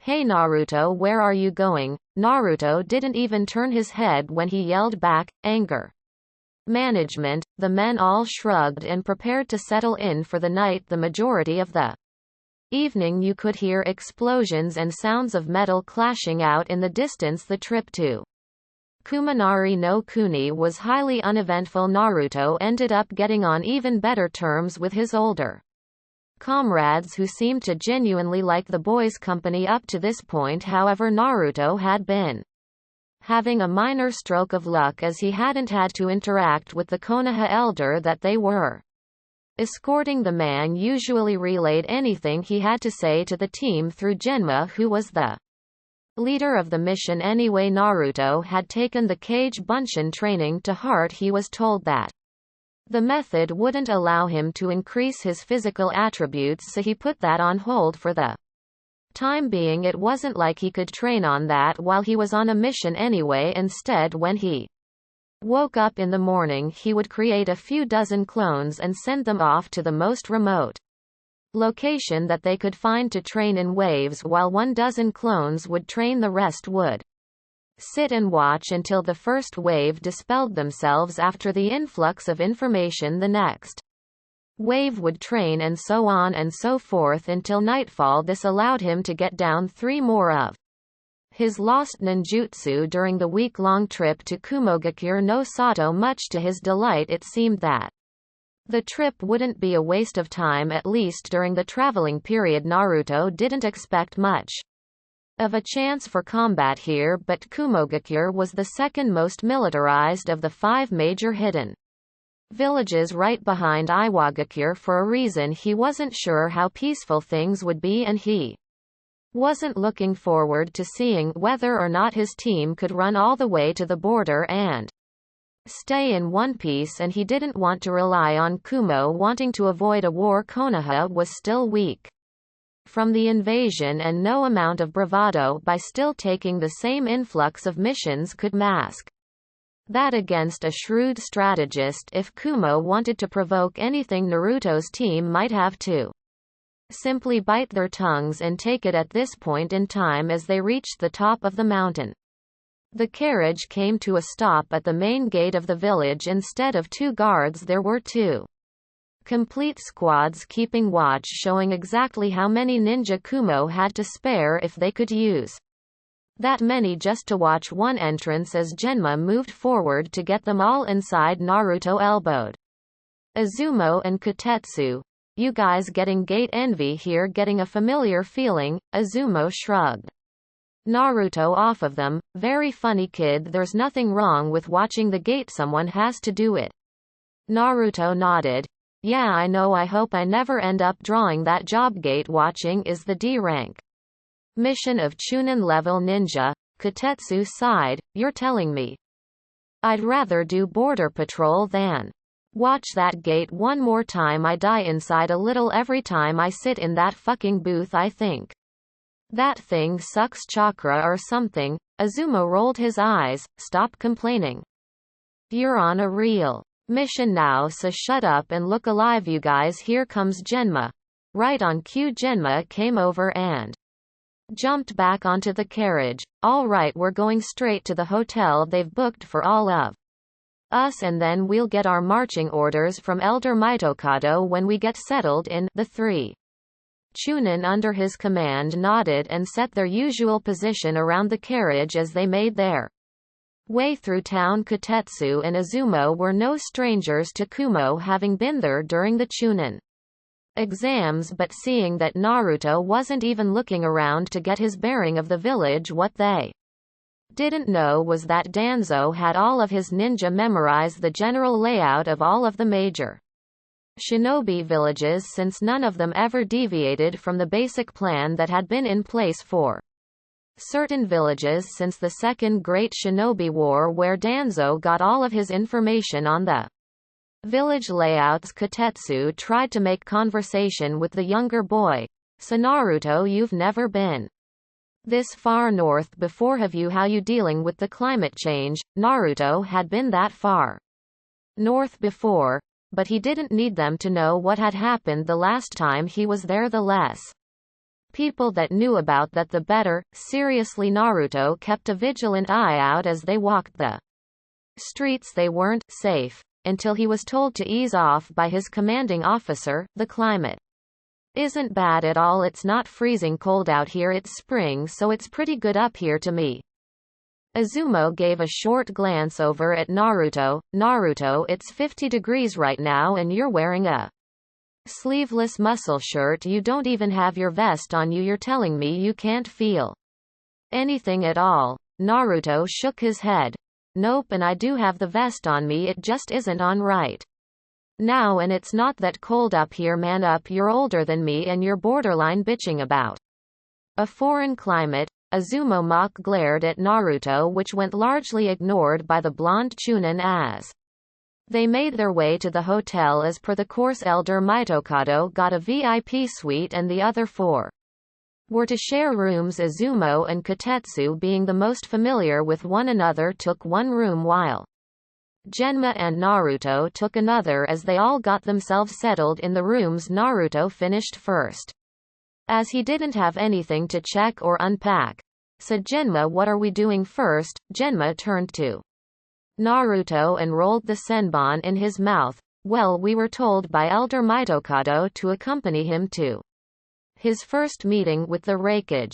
He saw Naruto stand up to prepare to leave. By us I mean me, Kotetsu and Izumo. Naruto's jaw dropped before he set his face in a stone-like form. And I'm not going because Genma sighed. He didn't hate Naruto, he actually liked the kid a lot. He was good. He had heard from others what the boy had done to Orochimaru's bodyguards when they came to extract Sasuke Uchiha, and he had to say that even he would have been hard-pressed to do as much. He actually fought them beforehand and lost. However, this was an order from the person that was the point of the mission. Homura Mitokado didn't want Naruto there, and Genma's hands were kind of tied in this instance.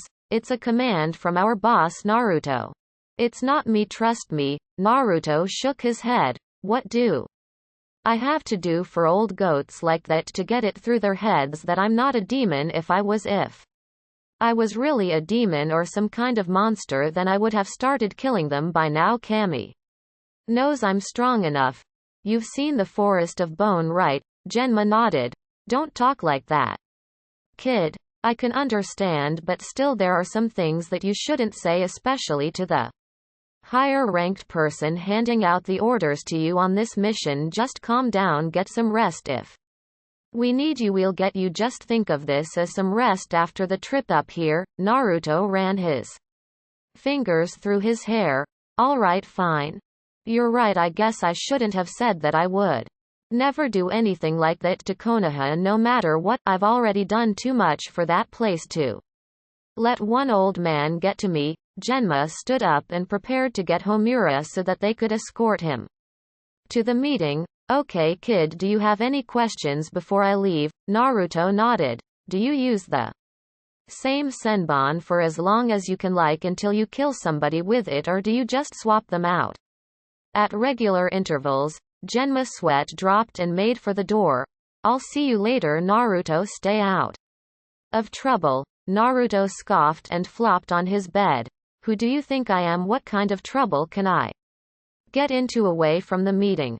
He noticed Genma hadn't shut the door and was standing in the doorway giving him a deadpan look. Naruto glared and pointed at him. Never mind, don't answer that. A chuckle came from Genma. Take it easy kid, don't do anything stupid while we're gone, Naruto yawned. And waved him off as his Tokubetsu Junin commander shut the door. Naruto rolled over and looked out the window. It's still the afternoon. There's no way in hell I'm staying in here until they all get back. The old bastard said I can't go to the meeting. He never said that I couldn't leave the hotel. Naruto grabbed the key Genma left for him on the nightstand and slipped out the door to head to the street. XXX Naruto yawned as he walked through the streets of Kumogakure. He didn't get too many odd looks just because he was a foreigner. He chalked that up to the fact that there were a lot of blonde people in Kumo as opposed to in Konoha, where only the Yamanaka clan and Tsunade had blonde hair. While he found it to be a decent waste of time to partake in looking around, Naruto wasn't too happy. At the moment, I can't even train here. It's not like they'll let a foreign shinobi like me just use their training areas or anything. What am I supposed to do while I'm here then? He eventually ended up wandering over to a training field anyway, although it was by accident. While wandering about on the outskirts of the village, he found an open area bored out from the side of the mountain at least a mile wide. Inside, he saw two ninja engaging in a spar and realized where he was as he turned to leave. A cool-sounding voice came to his ears. This place is off-limits to civilians. Naruto turned around slowly with a frown on his face. Well, if I see any civilians I'll be sure to let you know. Then, the girl noticed the Hitte-aid attached to his belt. So we have a Konoha ninja spying on us, do we? Naruto sighed. God damn it. This is just what I was trying to avoid. Naruto placed his hands up in a placating fashion as he came face to face with the blonde girl a few years older than him. Her hair stopped roughly around shoulder length, and like him she had blue eyes. She had a low-cut short skirt outfit with mesh armor underneath it, a short sword horizontally held on her lower back, and what appeared to be a modified Kumo flak jacket that simply wrapped around her stomach. And Naruto could see why it was like that, because her chest size was huge. Damn, she's only a bit older than me. And don't stare, dumbass, you're already in deep shit as it is. Naruto, with much effort on his part, lifted his eyes to meet hers. Listen, I found this place by accident. I didn't even know it was a training field until I heard fighting sounds coming from directly behind you. I'll just turn around now and head back towards town. Okay, I don't need any kind of BS right now. Samui, the blonde woman stated when she felt Naruto reaching for her name. You have me at a disadvantage right now. You know my name and yet I don't know yours. The two blondes kept passive eyes on one another. Naruto out of masking anything that might set a situation off, and Samui because that was just how she was deciding that diplomacy was the quickest course to getting out of Dodge. Naruto decided to satiate her with the information she requested. It's not like anyone knew him or anything. My name is Naruto Uzumaki. I'm just here on a mission and was granted some downtime. I was wandering about. Okay. No need to cause a ruckus, and tell your team that if they want to sneak up on me they need to do a better job of it. Naruto jerked his head in the direction of upraised craters, prompting two people to emerge from the area. One of them was a dark-skinned boy, also a few years older than Naruto, with spiky white hair, black eyes, gray pants, and a gray hoodie with the white Kumo flak jacket over it.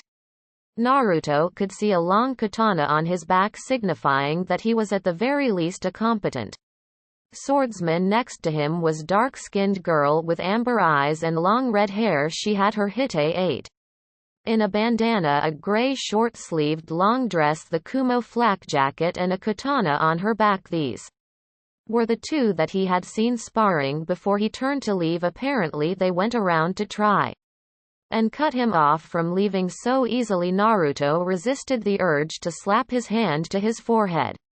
Can I go now? I kind of have to get back to my hotel before my team leader has to come out looking For me, the male of the team gave him an appraising look.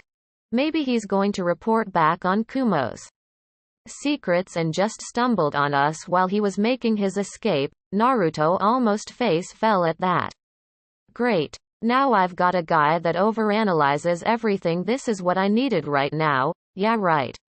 Naruto could see the situation could unravel at any moment and just wanted to leave. Why did I leave the hotel room even when I'm not trying to start stuff? Things like this happen. It's like I'm a magnet or something. The red-haired female noted the ninjutsu on his back. You have a sword maybe. You were spying on our kenjutsu to take back to Konoha.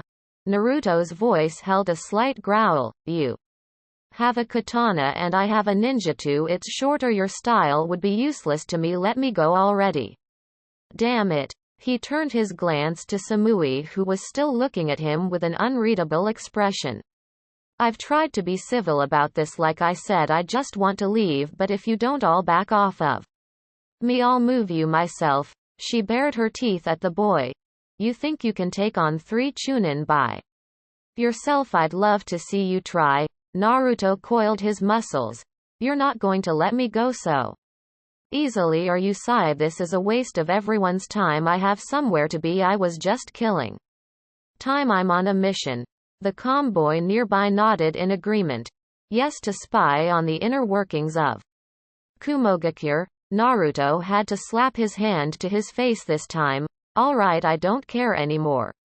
International incident or not, either get the fuck out of my way and let me go back to my hotel, or I'm going to kick all of your asses and then go back to my hotel. The dark-skinned girl was about to draw her sword when the Kumo blonde walked closer to Naruto and stayed her from attacking with a movement of her hand. Karui Omoi calmed down. She looked the foreigner up and down. You have a very short fuse. Do you know that? Naruto gave her a dry look. I'm getting the 3rd degree from people I don't know telling me that I'm doing something that I'm not, and they won't leave me alone. Of course I have a temper. You're all pissing me off. He shrugged. I do actually want to train, but there's no way a foreign ninja here on a diplomatic mission is going to be able to get permission to use the training fields for no good reason. I guess I subconsciously carried myself here. I was just wandering around. Omoi pulled a sucker out of seemingly nowhere and put it in his mouth. What kind of diplomatic mission would a Konoha ninja be carrying out here? Naruto shrugged. How should I know? I'm just the muscle. The rest of my team are with the guy we're protecting. This brought the lifting of a dainty eyebrow from Samui. So you're a ninja sent here on a diplomatic mission from Konoha that just so happened to be let go from the rest of your group? That sounds somewhat familiar, doesn't it? Naruto let off a sweat drop. It did sound familiar because that was basically what Kumo tried to pull on Konoha years ago when they came to negotiate a treaty. One of the diplomats attempted to obtain the Byakugan for their village by kidnapping Hinata in the middle of the night. It was the story that Neji told during the Chunin exams, and it almost resulted in another war when Konoha was still weak from the Kyuubi attack that had taken place 3 years prior. Do they really think this is some kind of revenge espionage kick? Naruto really just wanted to knock them all out and go about his business, but that would probably make things worse before it made them better. What do I have to do to make you all leave me alone? Seriously, I'm going to get in trouble if I stay here for too long. Without checking in, Omoi scratched his head and looked at his 2 female teammates. Maybe we should let the kid go. I mean, look at him. He doesn't seem dangerous at all. That scar is a nice touch, but he doesn't look like he can cause any kind of ruckus by himself, even if he was lying. Naruto resisted the urge to roll his eyes. Gaara's smaller than me and nobody says that shit about him. Everybody's on pins and needles around him. Why am I so short? Karui walked around Naruto, taking in his appearance. Just because he can't be anything more than a genin doesn't mean anything. Look at Him and his gear. You don't just carry a sword around unless you're pretty good at using it. It doesn't work like that. I can see some outlines of scars on his body through his shirt too. He's dangerous, all right. Samui spoke up. Maybe we should take him in just in case. The two others shrugged in agreement and Samui nodded as to confirm their plan of action. Naruto sucked his teeth. This was not what he needed to happen one day in a foreign village that Konoha wasn't on the best terms with, and he already found himself in what could be a mess. It wasn't his fault, damn it. He didn't do anything. What are you all doing? All eyes turned towards the summit of the slope to see another blonde, this time significantly older than Naruto. He would estimate at least 7 years his senior in this case. Karui's eyes widened as she saw who it was. Yugito, we just found this Konoha ninja snooping around. We didn't know what he was doing here. Naruto scoffed. I told you already. Damn it, I was wandering around and ended up here by accident. I'm not repeating myself again. What am I, a damn tape recorder? The woman known as Yugito looked down on the Konoha ninja that the three other Kumo Chunin had captured. Take him to the wreckage. Fuck, fighting was now the stupidest thing he could do. He was wary back when it was 3 Chunin on just him. Now they were joined by someone that could actually give them orders, undoubtedly making them stronger than the others before. He might have been able to simply kick their asses and maybe disappear until it was time to leave. He really doubted that Homura would ever ask him along on guard duty anyway, but any kind of fight he engaged in here would be coming down on his head. Being sensible was the only option he could take. There was no room for crazy bullshit ideas to escape that only worked in movies. Fine, whatever. If this will clear everything up, then I'll go. Yugito nodded. Good choice. You couldn't have gotten away. She looked to the other Kumo ninja. Tie him up. Naruto had his hands bound behind his back. By Omoi, this was too much for him, but again, fighting would have ended really badly for him even if he did end up winning, as the boy trailed some of the rope he tied Naruto's hands with out in front and began to walk and attempt to drag Naruto. He felt that there was too much slack in the rope. When he turned around, he saw the rope down on the ground and Naruto rubbing his wrists. Yugito narrowed her eyes as the younger Kumo nin all got into ready stances. Naruto looked at them all coldly. What? It's not my fault he can't tie a knot that I can't break. I've taken your bullshit without kicking your asses. I'm going with you to see your wreckage so he can prove why I'm here, and I'm taking it all in stride. But if you think that you're tying me up and parading me through town like a trophy, then you can all go fuck yourselves. Verstantlich. Karui took offense to Naruto's tone. You're not in Konoha. You can't just do as you like here, you know. Naruto crossed his arms across his chest. You're damn right I'm not in Konoha. If I was in Konoha, I would have just beaten your asses the second I knew you weren't going to leave me alone and left you here. I didn't know tying up random foreigners was big in Kumo. But anyway, you can take me in right now as I am. Hell, I'll probably head over myself to complain about you, seeing as how I can't do anything myself, or else I'll start a war. Sick of standing around talking to a brick wall, also known as Kumo ninja, Naruto maneuvered his way through the Chunin around him and stalked up the slope to the top of the mountain. As he reached the top, he spared a glance at the oldest Kumo, Kunoichi Yugito, not really able to understand. He felt some kind of familiarity with her. Huh. So that's what happened to Nibi. Naruto blinked in confusion as he was now being escorted to the wreckage tower by the Kumo contingent. This was the first thing that Kyuubi had said to him today, and of course it had to be confusing. Kyuubi, what are you talking about? Nibi. Naruto felt the effects of a phantom slap on the back of his head. Kit, don't you remember when Danzo briefed you on the other Jinchuriki back when you were en route? Naruto's eyes widened in understanding. Oh yeah. I forgot. Flashback 6 years ago. Naruto age 7. Naruto had finished Danzo's training regiment 1 year ago and had been running through the paces of what Danzo had demanded of him, in addition to a few missions close to Konoha that had him staying in Hai no Kuni. Currently, however, Danzo was planning on sending Naruto to Kuminari no Kuni, and if the shit hit the fan while he was there, he needed to know exactly what it was he would be up against. Seated in Danzo's office, he was looking over the table at the man that trained him. "So Danzo Gigi, what do I need to know before I leave?" Danzo flinched at the Danzo Gigi that had come from the young operative. Even after roughly 3 years of conditioning, he couldn't break that little facet of Naruto that was so expressive.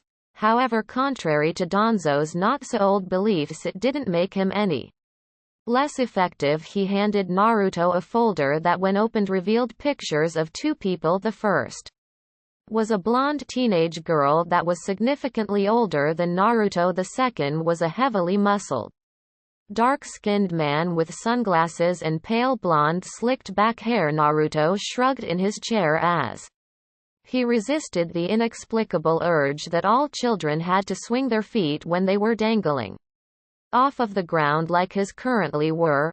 "I don't get it. Who are they? Am I supposed to kill them?"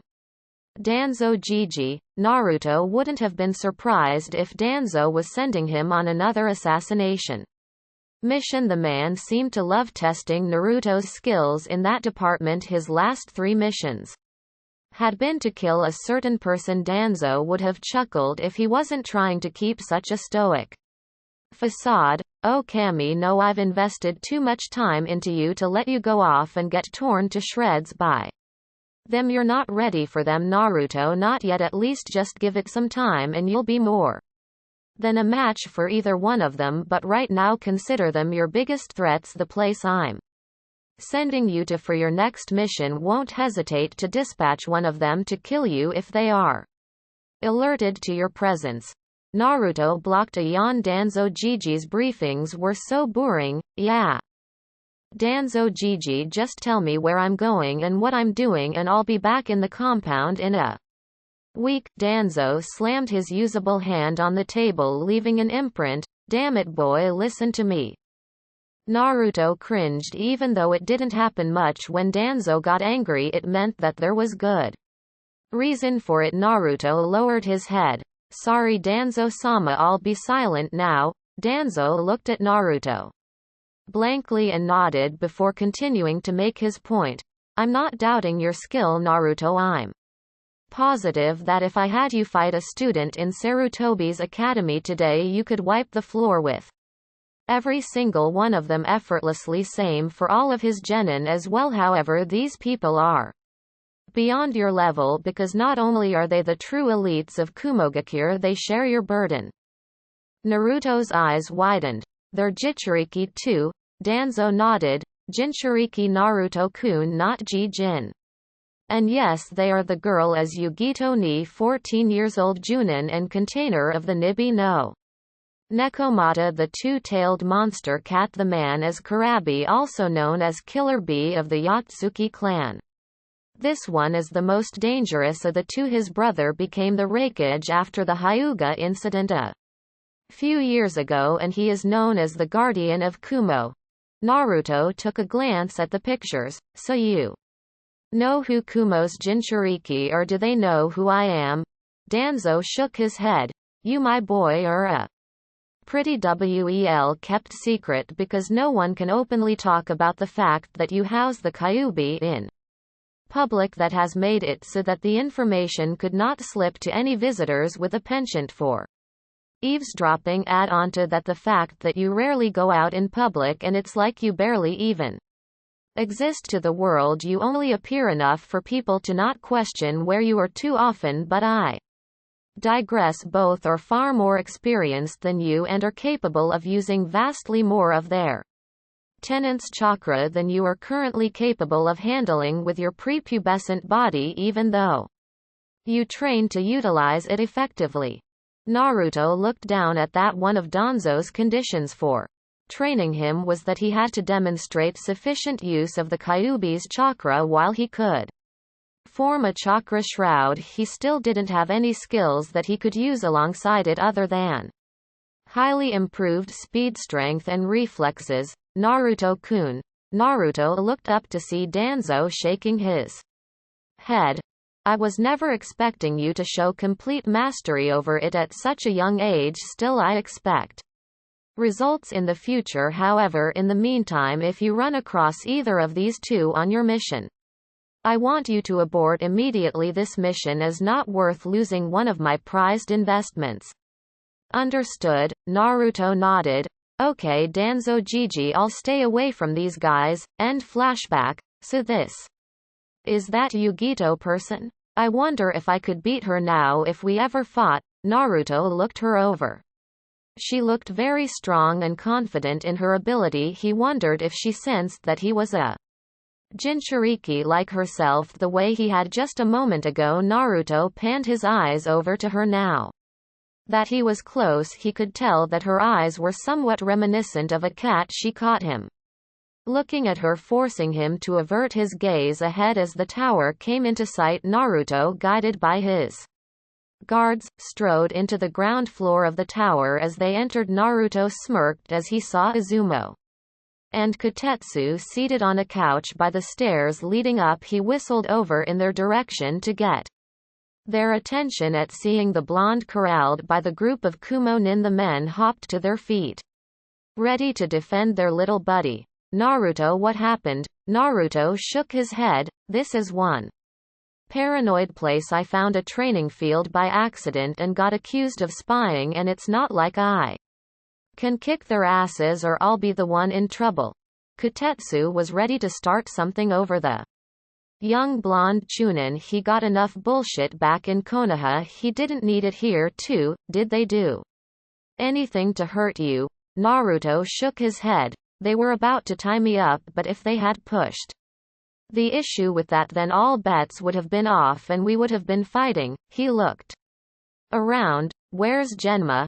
Izumo pointed up. Genma's with Elder Mitokado. He's speaking with the Raikage's advisors right now. Samui pushed Naruto forward. So the Raikage is free. Good, we can settle this now. Naruto slapped the girl's hands off of him. Hands off. I'd say that this settles what I'm doing here. I mean, this is my team after all, but if you want to continue to make obsessive asses out of yourselves, then by all means let's go. With that, they all went up the stairs and stopped in front of a secretary's desk. After a short word with the woman there, they all entered the office of the most powerful man in the country, a massive man seated behind the desk in his traditional cage robes, looked up from whatever was on his desk. Yugito.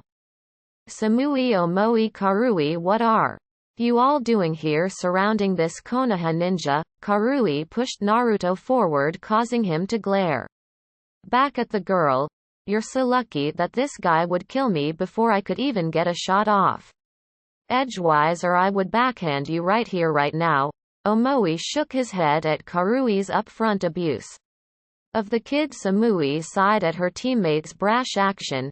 Raikage-sama, we found this Konoha ninja overlooking one of our training sessions. Being that we are trained by Karabi-sensei, we figured he may be trying to steal some of Kumo's hidden techniques, so we elected to escort him here. Naruto snorted. If by escort you mean give me an ultimatum to either fight all of you and get my ass thrown in prison for sure, or be dragged through town like a goddamned prisoner of war, then yes, you escorted me here. The Raikage shot his eyes to Naruto. Despite the physically imposing size of the man, Naruto still wouldn't give him any tells that he was actually intimidated. I mean, what's the worst thing that could happen? They kill him. The Raikage rubbed his white mustache. I am the Yondaime Raikage of Kumogakure. My name is a boy. What is your name? Naruto looked at the man in the eye. Naruto Uzumaki Chunin of Konohagakure no Sato Ninja, registration number 012607. A raised his hand to stop him from talking. Enough Uzumaki-san, what are you doing in my village? Are you conducting espionage under the guise of a diplomatic mission? Naruto sighed. No, Raikage-sama, I was bored so I walked around the village and came across a training field. I tried to leave immediately, but by the time I realized where I was, your ninja had seen me and accused me of spying. I gave him a stern look. And were you? Naruto flicked his ninjutsu on his back. I couldn't use your style anyway. Honestly, I just got lost on the road of life. XXX. Meanwhile, in Konohagakure, Kakashi turned his attention from the memorial stone to look up at the sky. Kakashi uncharacteristically pumped his fist in the air in victory. Yes. I've finally got one of them. XXX. Back in Kumogakure, Naruto felt a shiver go down his spine. I just made someone very happy just now. Going off in his own world for just a moment, he was asking himself what he could have done to warrant such a feeling. Eventually the Kumo ninja noticed his lack of attentiveness at the current proceedings. Karui walked up and poked the boy on the shoulder. Hey, listen to Raikage-sama, I don't know how things are done in Konoha, but here we listen to what our Kage has to say. This did nothing to spur Naruto from his line of thought. Hello, Kumogakure. I slapped his hand to his forehead. The man has no sense of timing, I swear. The doors to the office were blasted open as an exact copy of the photo Naruto had been briefed on in his adolescence burst through the doors. He walked past everyone in the office and right up to the Raikage's desk. Yo, big bro, Hachibi-sama is back from his latest mission. A's eyebrow twitched as he watched his little brother, who had a massive grin on his face. Kurabi.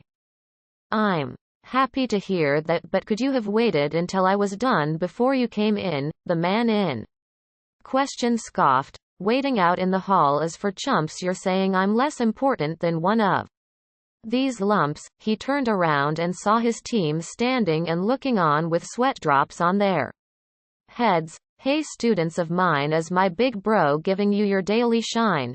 Yugito sighed and walked forward. They came across a suspicious Konoha ninja and brought him here. He's standing right next to you. Naruto had moved directly out of the path of the desk the second he heard the door bust open, and simply watched from the side. This guy is worse than I was when I was sealed. Kurabi turned his attention to the young boy next to him, making Naruto somewhat uncomfortable because the man was towering over him, looking directly down. After a moment, Kurabi stuck his fist out. How ya doin', Mr. 9? Naruto blinked in place before slowly sticking out his own fist and tapping it against Kurabi's. Samui pointed at Naruto after hearing what Kurabi called him. Kurabi-sensei, his name is Naruto Uzumaki, not Mr. 9 inches. Yugito shook her head. He wasn't referring to just a simple name, he was referring to the tailed beast that he has within him. Naruto sighed and shook his head. Thanks for that. Because I really needed everyone in the room to have another reason to be suspicious of me. Noticing that all eyes in the room were on him, he grunted in affirmation. Fine, alright, since I'm stuck here, Yugito knew already, and Hachibi guy over here busted me out anyway. I guess I'll tell you. Kurabi stomped his foot childishly on the ground as Naruto thought about the best way to go about speaking. Somehow his thought process was uninterrupted by the large man's ranting about how it was Hachibi-sama, and not Hachibi guy, as Naruto had put it. Eventually he figured the best way to explain himself to the room of people and tuned into Kurabi's rant that he figured was directed at him when he noticed that he was looking at him and that everyone else looked like they wanted to strangle the Hachibi Jinchuriki for not shutting up. Naruto, however, had not been listening to a single word that had been said and was forced to say the only thing he could in this situation. I'm sorry, did you say something? Another shiver went down his spine. I'm making someone's day right now.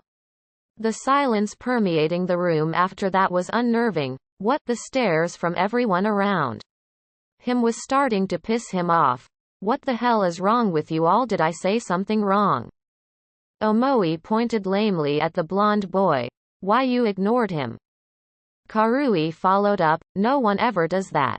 Ever, getting tired of the odd looks he was getting and seeing his opportunity to leave staring him right in the face, he began to slink towards the exit. Okay, well, if anyone still wants to speak to me in a less hostile environment, I will be staying at the hotel that the Konoha dignitary is in. Goodbye.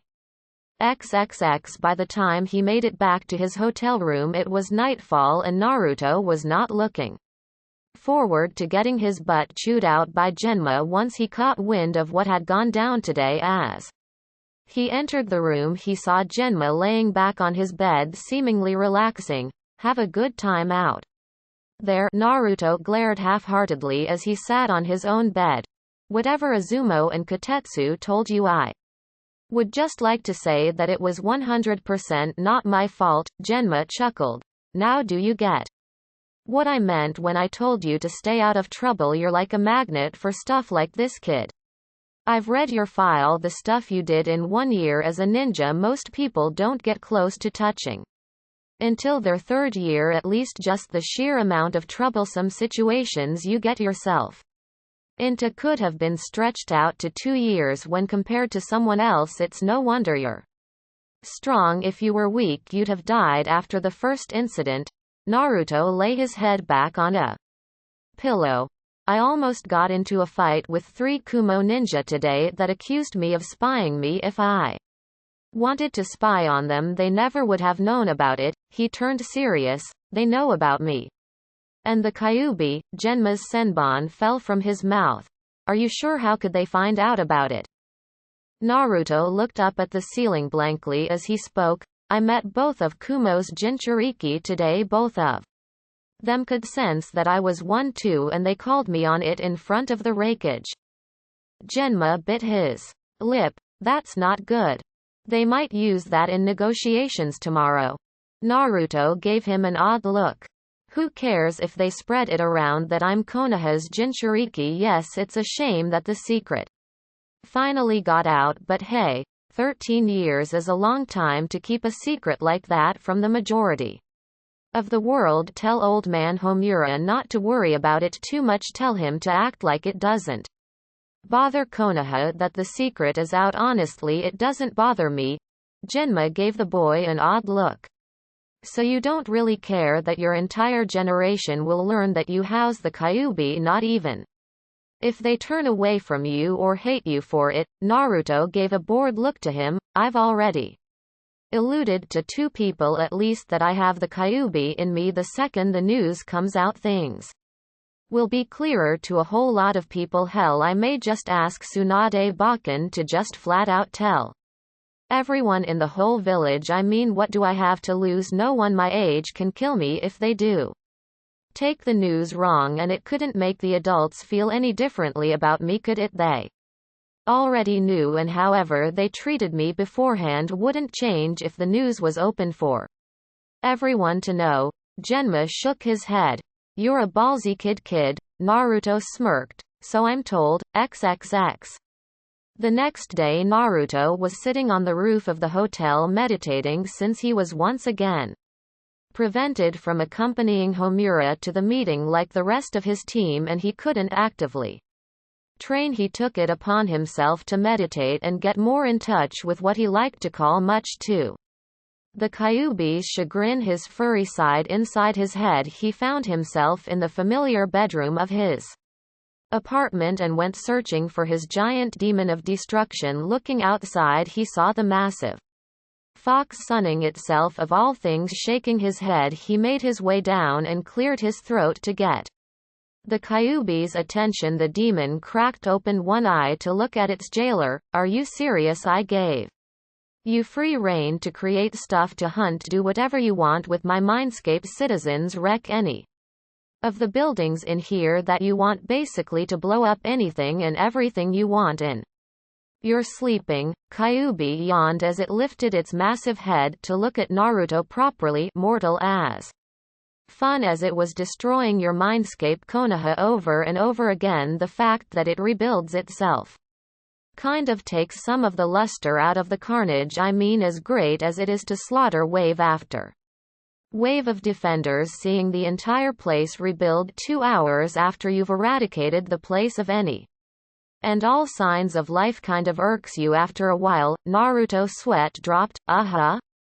Okay, the reason I came. How do you think I stack up against the Kumo Jinchuriki? Kyuubi didn't think on it. The female would be a tough match for you, but you could defeat her without activating the kitsune trigger. She doesn't have enough control over Nibi to keep her mind state stable during the fight. It would be far more difficult than your fight against Shukaku, but you would still win. The Hachibi container, on the other hand, would destroy you, no question. He has full access to his Biju's chakra and perfect control over it, even if you activated the kitsune trigger or went to your limit of my chakra that you could use. He would go straight to 8 tails and tear you apart. Do not fight him ever, no matter what. Naruto grumbled. I still can't win. I've got to be the worst Jinchuriki in the elemental nations. I might as well be a regular person for all the good that using your chakra does me. This guy has full control, and all I can handle right now is 3 tails worth without going insane with bloodlust. Naruto had tried pushing himself to his absolute limit a few days before leaving on this mission. He cleared it with Tsunade first and went deep inside the forest of death in case things got too tense. Good thing he did too, because he flipped out at 4 tails and went on a rampage, slaughtering any animal stupid enough to try and take down the boy. He didn't remember how he settled down, but he did smell the presence of one of Tsunade's Anbu after he woke up. Kyuubi sighed and snorted, blowing Naruto back a few feet. You are far from a weak container kit. The other Jinchuriki have natural advantages over you due to the amount of time they have had with their demons. You are 13 years old, have been training to utilize my chakra since you were 5 and were forced to stop at the age of 8 for over 4 years to get full mastery over 3 tails of my chakra in technically 4 years of training, is a feat that I don't think any other Jinchuriki can claim to make, since they began training around the same age, if not older than when you began. Naruto nodded to the 9-tailed demon. So anything you need while I'm here, anything you want me to tweak about my mindscape? Kyuubi batted its tails lazily, other than saying that I want you to release your memories so I can watch your old missions. No, not really. Get out of here, Kit. Rolling his eyes, Naruto grumbled that it was his mind bringing a fanged grin to the fox's face before the blonde faded from his mind. XXX. Naruto suddenly reached out and grabbed a hand that was reaching for his face. Don't do that, please. He opened his eyes to find the team from yesterday looking at him with the red-haired girl's hand in his grasp. What are you guys doing here? As meditation against the law for visitors now too? Karui ripped her hand from his grasp. Why did Karabi-sensei tell us to come and find this guy and talk to him? He doesn't seem special at all. Omoi walked up and looked at Naruto, who was still seated on the roof. Didn't you hear yesterday? Karabi-sensei and Yugito said that he has a demon in him like they do. I'm really glad he didn't try to fight us yesterday, or we might be in the hospital right now. Naruto wanted to get up and walk away. He saw nothing good coming out of this when Samui, the blonde girl around his age, spoke. We would like to spar with you, Uzumaki-san. Naruto let a small smile cross his face. Oh ho, so you remember my name from yesterday, do you? Naruto looked at the 3 Kumo ninja. Fine, I'll fight you. We need to go somewhere where I won't get in trouble for any collateral damage though. They all nodded and led Naruto off away from the village as they exited the gates and noticed how no one moved to stop them while in Konoha. He would have needed permission to leave, but these people could leave whenever they wanted after heading over and around the numerous mountain ranges surrounding the village. Naruto brought this up.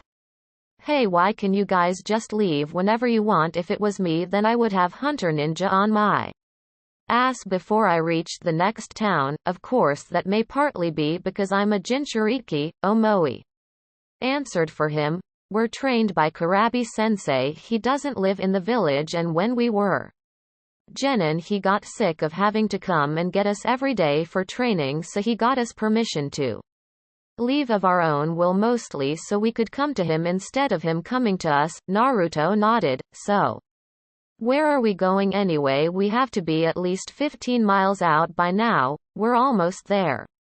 We're heading to where Kurabi-sensei lives and trains. Unraikyo Valley of Clouds and Lightning. Omoi pointed down as they reached the summit of another mountain. It was a relatively large place with a series of tall peaks coming out of a large body of water. All four ninjas slipped down the slope to the water below and stood on the surface as Naruto took note of the environment.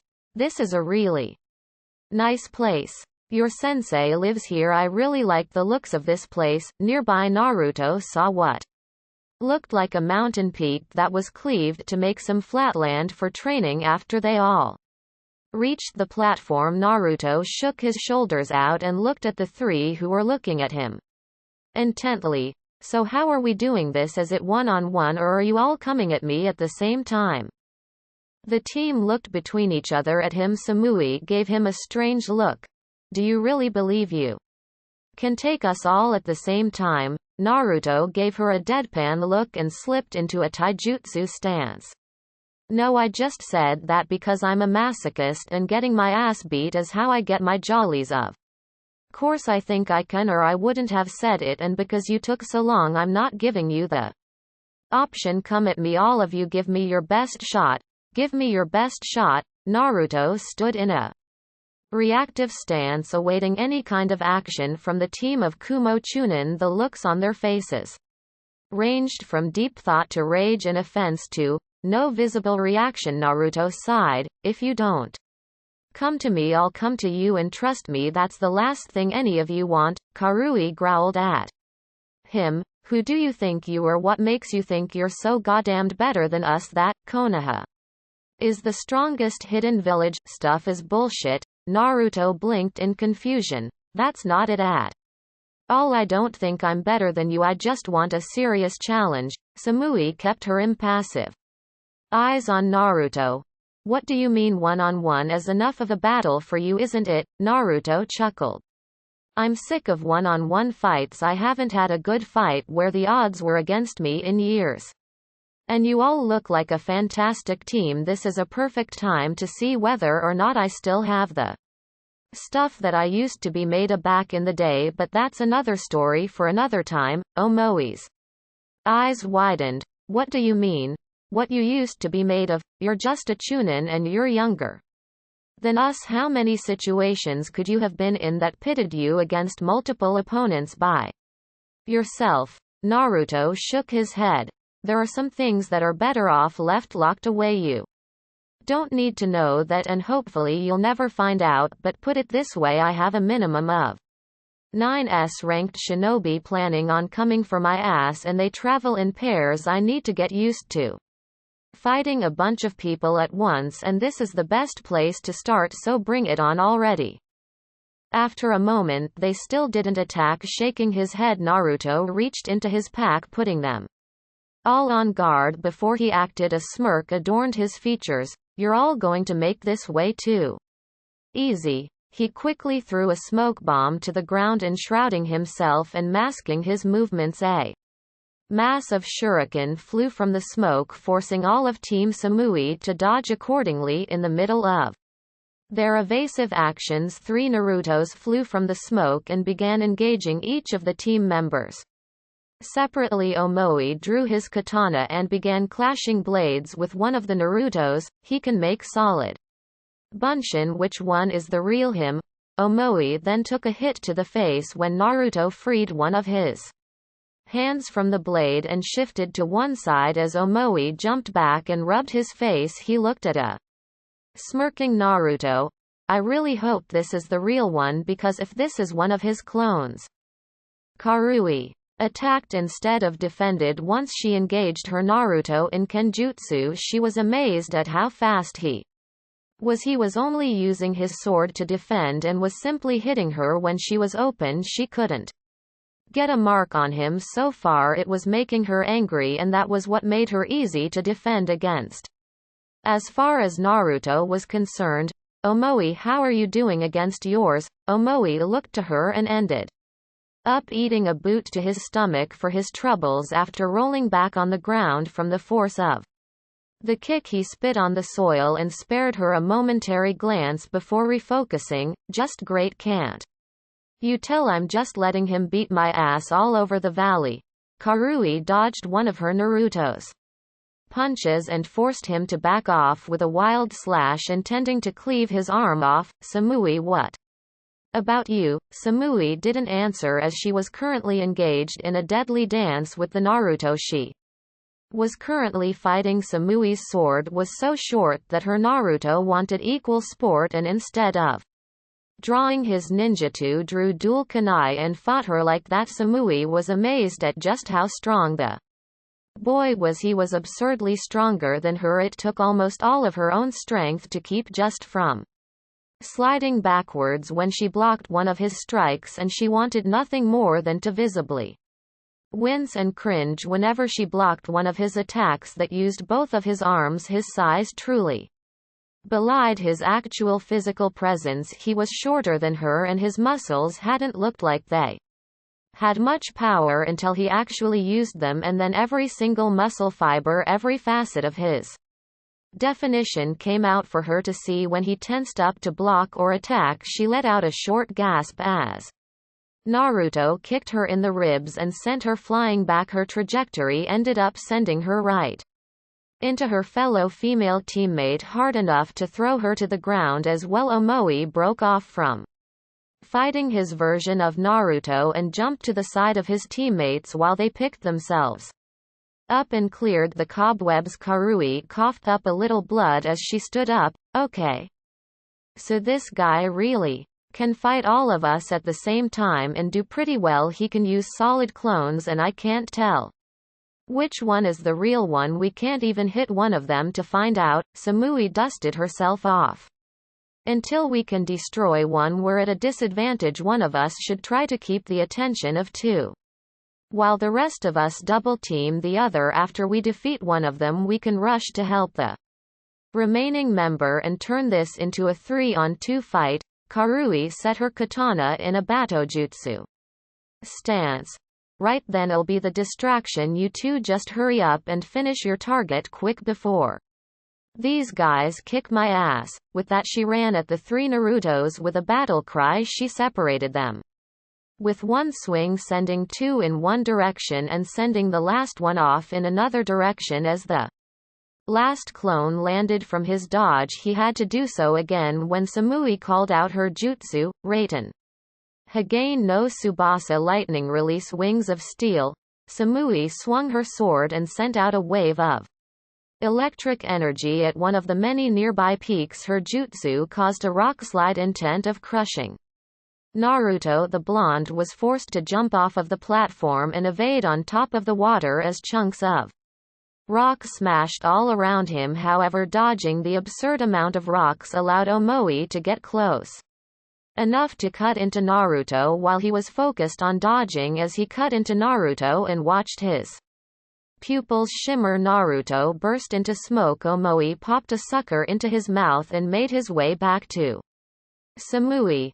That was a clone. The real one is with Karui. We need to get over there. Samui nodded, and the two rushed back across the landmass to assist their red-haired teammate. As they arrived, they saw that she had gotten rid of one clone and was fighting the one remaining Naruto, but was taking a beating. He had long since sheathed his blade after Karui had somehow lost hers. It was sticking out of the ground a good distance away. Karui was trying in vain to match blows with Naruto, but was taking a somewhat lopsided beating. Naruto was no longer simply dodging and countering, he was coming right at her, and with the speed advantage he had over her he was taking sniping shots at her, pushing right through any guard she could put up. No mercy. Just because she was a girl, he knew that a woman could flatten him just as fast as any male could. Hurrying to the scene of the fight, Samui went to retrieve her sword while Omoi went in to bail her out of trouble directly. Naruto backed away after a slash from Omoi got him to leave Karui alone. Omoi helped her steady herself, all the while keeping his eyes dialed on Naruto. "Karui, are you alright?" Karui gave him a weak smile. "I killed one of the bastards, but I think that just pissed him off." Samui arrived alongside them and handed Karui her katana back. "I needed this," she righted herself and stood on her own power. "This guy isn't even using his demon's chakra, and he's been beating the crap out of us. He wouldn't go that far in a spar." "Right." Samui held out her short blade. "He shouldn't, but it shouldn't matter. Karabi-sensei has used the Hachibi's chakra against us, and he is far more powerful than Uzumaki." Naruto must have heard this and taken offense to it, because he immediately came rushing in, ninjutsu drawn back for an attack. Samui took the brunt of the attack as she stepped out and defended for her team, while Karui and Omoi flanked him and attempted to cut into him. Naruto let one hand off of his sword and drew a kunai to block the two other Kumo-nin's blades, currently stuck in a deadlock. It amazed all of Team Samui how this boy was able to hold all three of them off all by himself at the same time as the sliding of metal was the prevalent noise in the valley. A low hissing noise could be heard. Omoi immediately knew what the sound was, but he couldn't believe it. No way. No one's that insane." Naruto grinned maniacally as on the front of his shirt there was an explosive note burned almost all the way through his grinning face. Mouthed the word boom as Omoi and Karui stopped their attack on Naruto and rushed to relieve Samui from Naruto's attack, pulling her away and sprinting swiftly from him as a massive explosion rang out, engulfing Naruto and shocking his opponents. Karui's eyes widened as the flames died down, leaving a small scorch mark on the ground. He blew himself up. Omoi had bitten down on his sucker and spat out the stick. "This guy is crazy. Even if that was some kind of trick, that explosion was real. He could have blown himself up." Samui kept her eyes peeled for anything, not believing the fight was over just like that. There was no way it was that easy. Who blows themselves up in a spar anyway? No, he was still around, but where? Chuckles were projected throughout the valley as all three members were looking frantically for Naruto. "Congratulations, you beat my team of Cage." Bunshin, panting, came from the team as they craned their necks about trying to identify where Naruto was. They had just been beaten down by mere Cage Bunshin, not even with the real one mixed within. He hadn't even shown himself since the fight started. They all went back to back in order to search more effectively, but still could find nothing. Karui yelled out, hoping to get him to expose himself. "Come out and fight us, you coward." After a second his voice was heard again. "Now why would I want to do a thing like that? It's 3-on-1. Who attacks head-on when it's 3-on-1? Besides, it's a ninja's job to fight from the shadows, while I myself enjoy a good fight every now and then. I love it when my opponents never see me coming just as much. It means I'm actually doing my job the right way." The valley went silent once more as a subtle amount of killing intent washed over them. From Naruto, not enough for them to choke on, but enough to make them believe that if they couldn't find him they would pay dearly for it. In other words, just enough to make them panic. Doton Shinju Zanshu no Jutsu Earth Release Inner Decapitation Skill. Naruto's hands burst from the ground between all of them and latched on to Karui and Omoi's legs while Samui got away. He only had 2 hands after all. He swiftly dragged them underground up to their heads when Samui saw her teammates both temporarily taken out of commission. She ran over to free them until Naruto burst from the ground right by them. Omoi wriggled trying to get free. When did you place yourself underground? Naruto frowned at them. People are pretty predictable in fights whenever there's a definite center of the fighting area. People love taking the center of it. I set the jutsu up the moment I made clones. In the smokescreen all I had to do was wait for you to beat them all because I knew you'd take the center of our platform while you looked for me afterwards. He kneeled down and patted Karui on the head, pulling his hand back before she bit him. I should pat myself on the back. I've never even been here before and I was still able to use the terrain to my advantage in order to manipulate the battle. Karui smirked at him. We're not done. Raiten Enryu Jiseitai lightning release body of electric flow. The ground around herself and Omoi loosened up as they burst from their place and attacked Naruto, not even bothering to use their swords. Omoi went low with a sliding kick while Karui ran at Naruto high. Lariat. She lashed out at Naruto with her entire arm, attempting to take out his head with her bicep. Naruto took a chance and ducked low, launching himself at Omoi, leading with the crown of his head crashing into the boy's face as he slid towards him. The two rolled forward with Omoi landing on his feet and Naruto ending up on his back holding onto one of Omoi's arms while he held a grip on the white-haired boy, pulling him in as he shot an upkick at his face, nailing him right under the chin. Omoi stumbled back, but Naruto kicked up off of his back high into the air to deliver a falling haymaker to Omoi's face before he could recover. Naruto knew that he had hit Omoi perfectly on that shot as he felt the boy go limp the second he made contact. One down, Karui went back to where they had burst from the ground and tried to retrieve her sword until a sharp kick to her back sent her flying on her face. Naruto was simply standing guard by the hole with the swords in them until Samui re-entered the fight. Her short sword cut him on his arm, forcing him to curse himself for not being more attentive to his surroundings. He was fighting multiple opponents after all. Samui wasn't allowing him to reach for his kunai to fight back like he did before, so it was a strictly dodging game for the boy. He grimaced sharply as shuriken embedded themselves in his back, and that painful distraction led to him taking a cut across his chest before he could back away. Naruto got some space and got the two girls in his sights, sighing as he dabbed at the slash on his chest. I liked this shirt.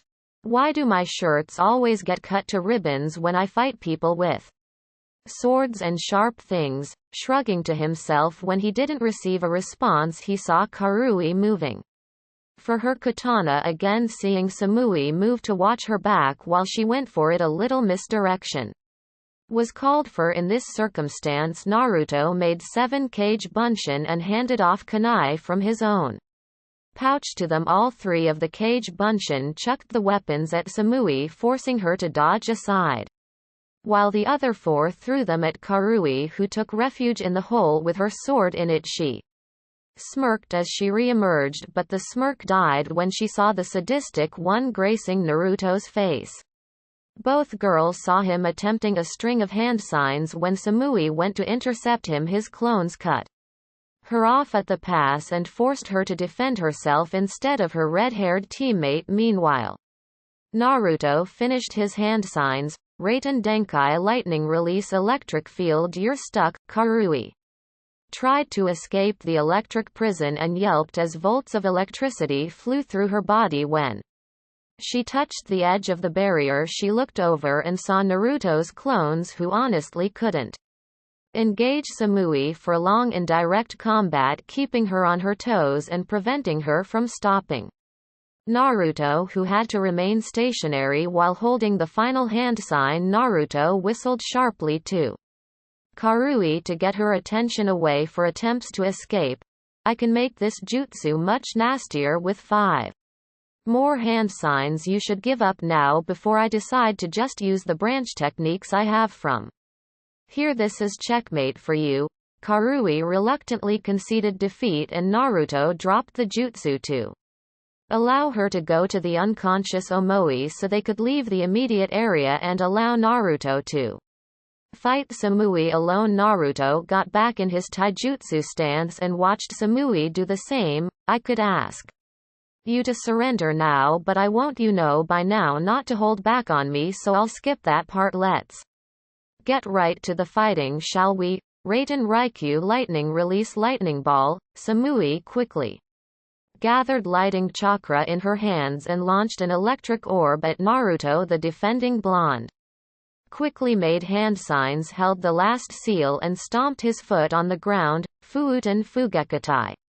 Cabe wind release wind repel wall. A spherical wave of wind came from Naruto's body in all directions, forcing Samui's jutsu to dissipate. Naruto came rushing in head on to attack her. Samui drew her short blade once again, ready to test herself against the real Naruto. This time his rush was so basic she timed her first swing in conjuncture with the speed he was running at, timing it for just when he got into her range. With a smirk on his face, Naruto pushed wind chakra from the front of his body to immediately halt himself just outside of the range of her longest swing, stopping on a dime. The way he did it was too late for her, as she had put everything into the one clean shot she thought she was going to get. This left her dangerously overexposed and off balance, allowing her to disarm her and flip her to the ground. She tried to start another jutsu, but Naruto jumped over her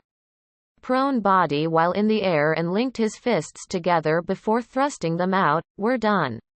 Fuuten Fusion Seiken wind release divine fist of the wind god. Samui uncharacteristically screamed in pain as she felt a crushing pressure push down on her form from above, locking her in place and forming a shallow crater the shape of Naruto's linked fists and the size of two human bodies. As the force subsided, she coughed up blood and stayed in place as she found a knee situated on her belly and a kunai to her throat. As she looked up at Naruto with cold blue eyes, she found him looking down at her with the same sighing. She finally spoke, "I yield." "You win." Naruto's eyes lit up as he smiled and helped her to her feet. By now Karui and Omoi were able to get up and had made their way over to the other two. Karui rubbed her arm and looked away sheepishly. "Damn, we barely even scratched the real you. How did you beat us like that?" Naruto rubbed the back of his head sheepishly. "When I was little, I was trained to be an assassination specialist in addition to heavy combat, which was my main focus. This is the kind of thing that I'm good at. I didn't even use many of my higher profile ninjutsu because they're really dangerous and are intended to scar and kill." Omoi gave Naruto a goofy grin. "I couldn't even come up with a strategy to use against you fast enough. You were too good at disguising your movements, so I couldn't come up with a real idea that could flush you out. When you were out in the open, you were all over us." Samui walked close to Naruto, putting him somewhat on guard. "Hey, no one likes it when people suddenly walk up on you." After a moment she gave him a small smile. "We really need to work, don't we? You beat us so easily. You didn't leave any doubt about the outcome, didn't you?" Naruto sighed. "If it was a real fight instead of a spar, you would have all attacked me when the fight started instead of underestimating me, and that would have made the bout more interesting and closer. I'm not saying you would have won, but this still helped me out from experience. S-ranked ninja are somewhat arrogant even to other S-ranked ninja, and they probably would have done the same thing that you did. Whoa, Mr. 9, I have to say that battle of yours sure made my day." Naruto involuntarily twitched as a familiar voice from yesterday rang out from the peaks surrounding their ring. Naruto turned to Samui with a slightly perturbed look. "Ah. I knew he was watching this the entire time. I could feel him. Why is he here?" Samui raised an eyebrow at the actions of the one who had just defeated her entire team. Omoi already told you Kurabi-sensei lives. Here it's not that hard to believe that he saw the fight. His home is right there, Samui pointed up. At the house that was seemingly dangling from one of the peaks. Kurabi shunshined next to all of the younger ninja and clapped Naruto on the shoulder. I had to pinch myself like some kind of dream. I thought there was no way that you'd beat my team. Naruto's twitch became more pronounced. Please stop rhyming. Kurabi ignored him, grinning the entire time. No can do, Mr. 9 the killer, B can't fight the rhyme. He turned to his team. Now that you all saw how this kid came to play, what did we all learn today? They all took this as a normal occurrence while Naruto wanted to bash his head in with something blunt. Don't start a war, don't start a war, don't start a war. Omoi looked at his sensei. Don't judge a book by its cover. We all thought that because he was younger than us we were stronger. We didn't even care that he was a Jinchuriki like we found out yesterday, just that he was a kid. Naruto grumbled. I'm not strong because I'm a Jinchuriki, you know it helps, but I'm strong because I damn near killed myself almost literally for years to get this good. I'm not even that good at using my Biju's chakra. That was all me just now. The Kyuubi always said he wouldn't tolerate a weak container. Naruto looked up at Kurabi. The Kyuubi also said to stay the hell away from you in a fight because you would completely smash me the second I turned it into a Biju pissing contest. You have unrivaled control over yours. I can only handle 3 taels worth of Kyuubis without going insane. Sigh. Why did I say that out loud? Kurabi's grin widened when Naruto admitted that, too.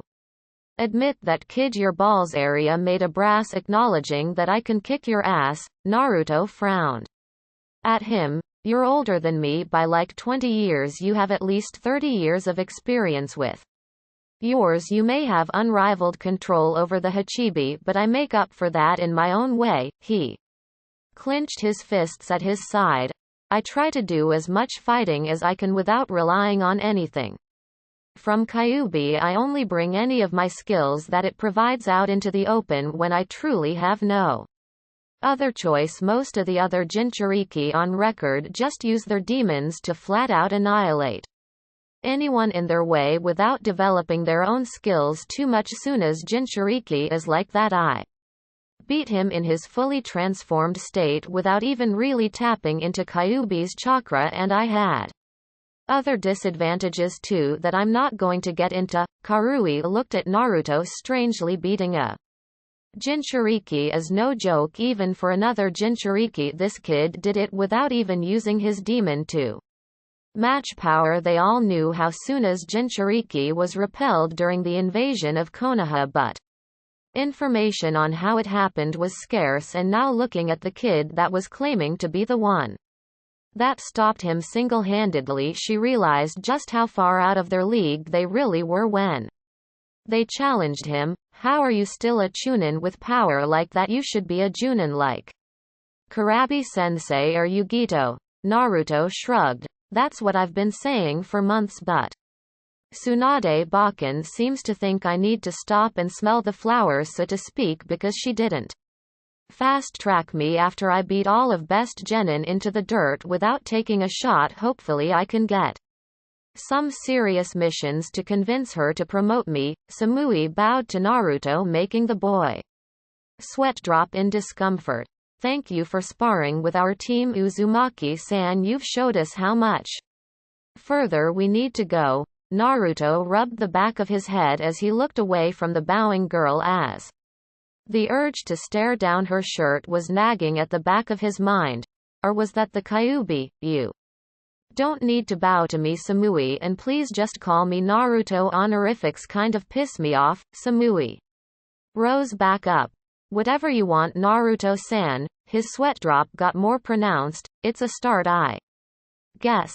Naruto looked at all of the Kumo ninja. So are we going back to Kumo now? Because my squad leader Genma is going to be pissed when he can't find me. I can already smell the reprimands that I'll be getting when this mission is over. Nothing like getting your butt chewed out to make you feel like a kid. Naruto looked around in order to get his bearings and took off in the direction that he figured was Kumo. Omoi walked up to his sensei as they all watched the blonde boy leave the vicinity. Kurabi-sensei, why didn't you ask to fight Naruto? I thought you would have been all over that. Kurabi looked at his student and ruffled his hair.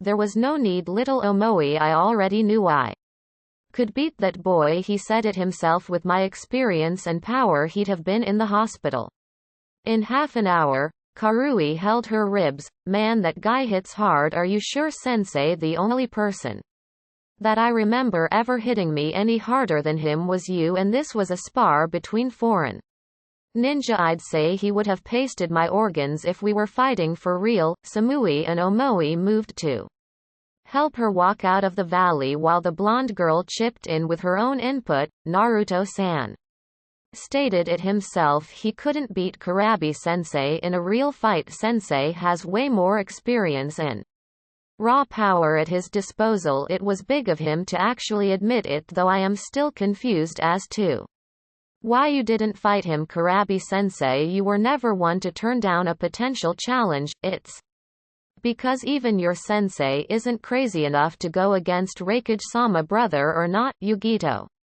appeared from behind one of the peaks to meet up with her fellow Kumo nin. A fight between the Jinchuriki of different countries is not something that should be done outside of the battlefield.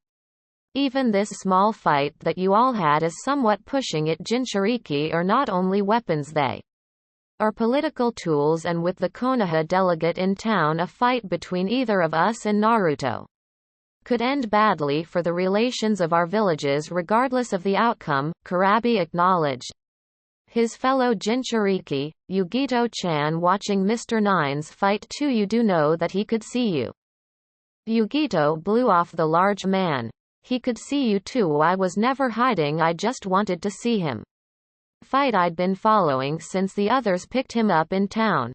A smirk came to her lips. He's very good. I do think he would have still had the energy to go a few rounds with one of us if he had stuck around or was allowed to fight. He fought a very conservative style. All things considered, he really didn't use that much chakra as far as Jinchuriki are concerned. Kurabi grinned. Looks like you've taken a shine to Mr. Nine. If that look on your face is any sign. Yugito narrowed her eyes at Kurabi. I just said he was strong. He's younger than me. I could never be into a kid like that. I don't know, kitten. 5 years isn't that much of an age difference, is it? Yugito blinked at the voice in her mind. Nibby, shut up. He's just a kid that could kill 3/5 of the people standing here. Yes, but still just a kid. All Yugito got was a chuckle from the back of her mind. Whatever you say, kitten. Acting like his fight didn't turn you on just a bit. Yugito blushed and walked away before anyone could see it. Samui, however, caught it before she could get away and narrowed her eyes. XXX in Konoha. Sakura stood with her hands hovering over a fish and glowing green. The focus on her face was intense as she attempted to bring it back to life through use of Shozen Jutsu, mystical palm technique taught to her due to her training under Tsunade. Sakura had been confused at first after Team 7 had been for all intents and purposes disbanded following Naruto's promotion and downright distraught following Sasuke's defection to Orochimaru, so it gave her somewhat of a pickup when she was told that she was to be the first selected to train in the new Medic Nin program set up by Tsunade. This meant that she was trained and overseen directly by the legendary slug Sanin herself. A small smile came to her face as she recalled asking why she had been chosen, let alone the first chosen to be in the program. She remembered the smirking face of her master telling her to credit it to Naruto. Hey Pinky. Sakura broke her concentration to look over at the Oto Kunoichi that was captured by Naruto during the retrieval mission to Yuya. She was told her name was, what do you want? Sakura stated in a cold tone she knew that the girl was under direct protection of Tsunade due to the copious amounts of information she handed out after being caught during the retrieval mission, and also that Tsunade told her that any attempts to cause physical harm to the girl would end with Naruto breaking his foot off in her ass. She had finally come to terms with the fact that Naruto was 100% willing and sure as hell able to go through with such a thing on his Sakura-chan. Not that he had even called her that since after the invasion.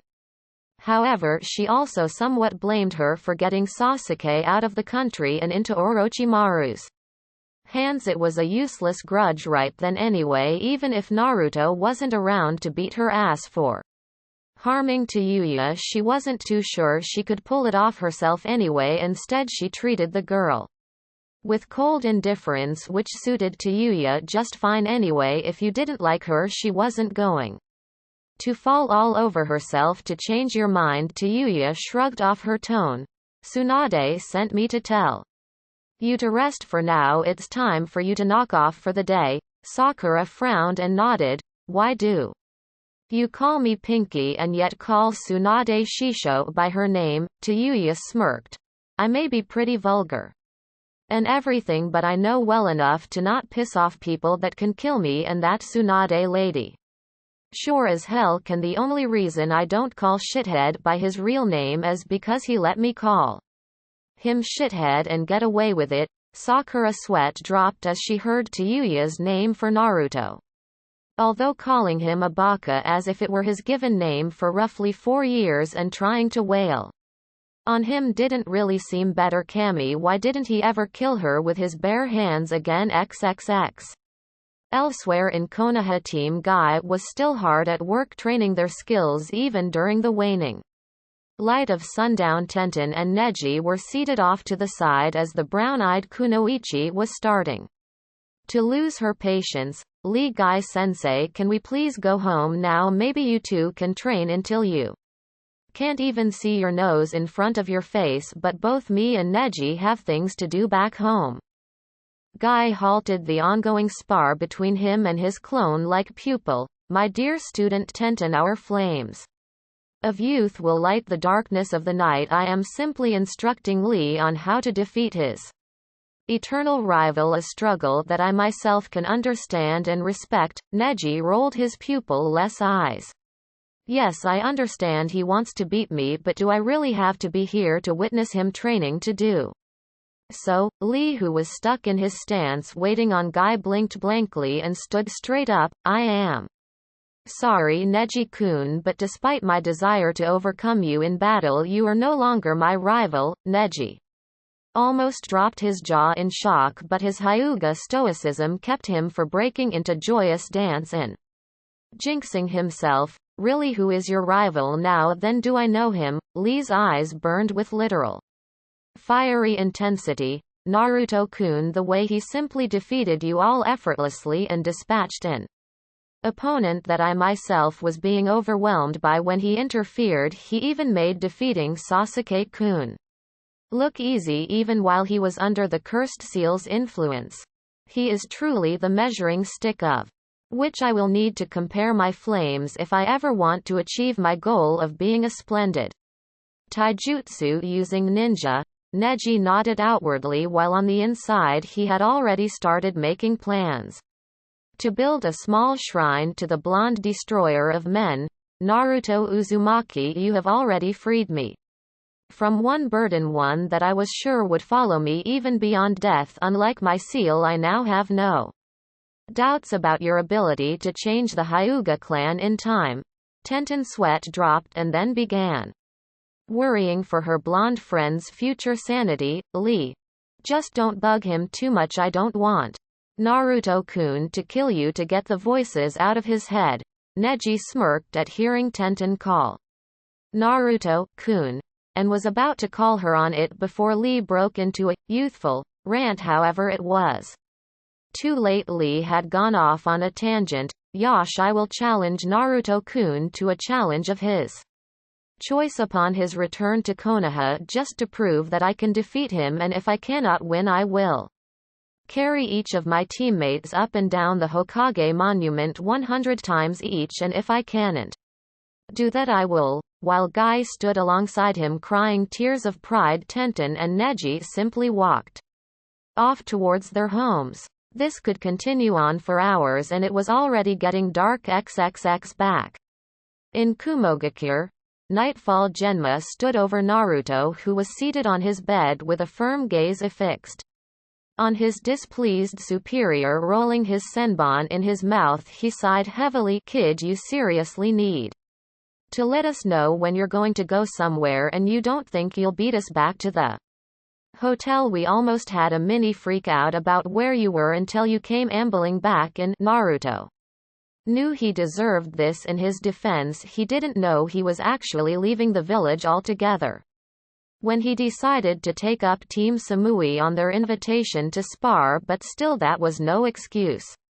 Naruto sat through Genma's half-hearted tirade. He knew it really wasn't Naruto's fault fully, but he still had to get it into the kid's head that things like this couldn't happen on missions. What if there were people actively trying to kill them? Naruto took the lecture with a grain of salt. He wasn't mad at Genma, he was the leader of the mission, and what do leaders do when easily preventable mistakes are made? You chew someone's butt out. Naruto could now see why he wasn't ready to be a Junin. He was still working like was flying solo. Sure, he spoke to his team and was on good terms with them all. He listened to them, seeing as how they were his seniors and wouldn't go against orders from them, but he was still used to being left to his own devices, doing things at his own pace and in his own way. Things like that when it came to actual team situations, not even his Dobby self had much experience. When Team 7 had missions, things ended up with them usually doing their own thing.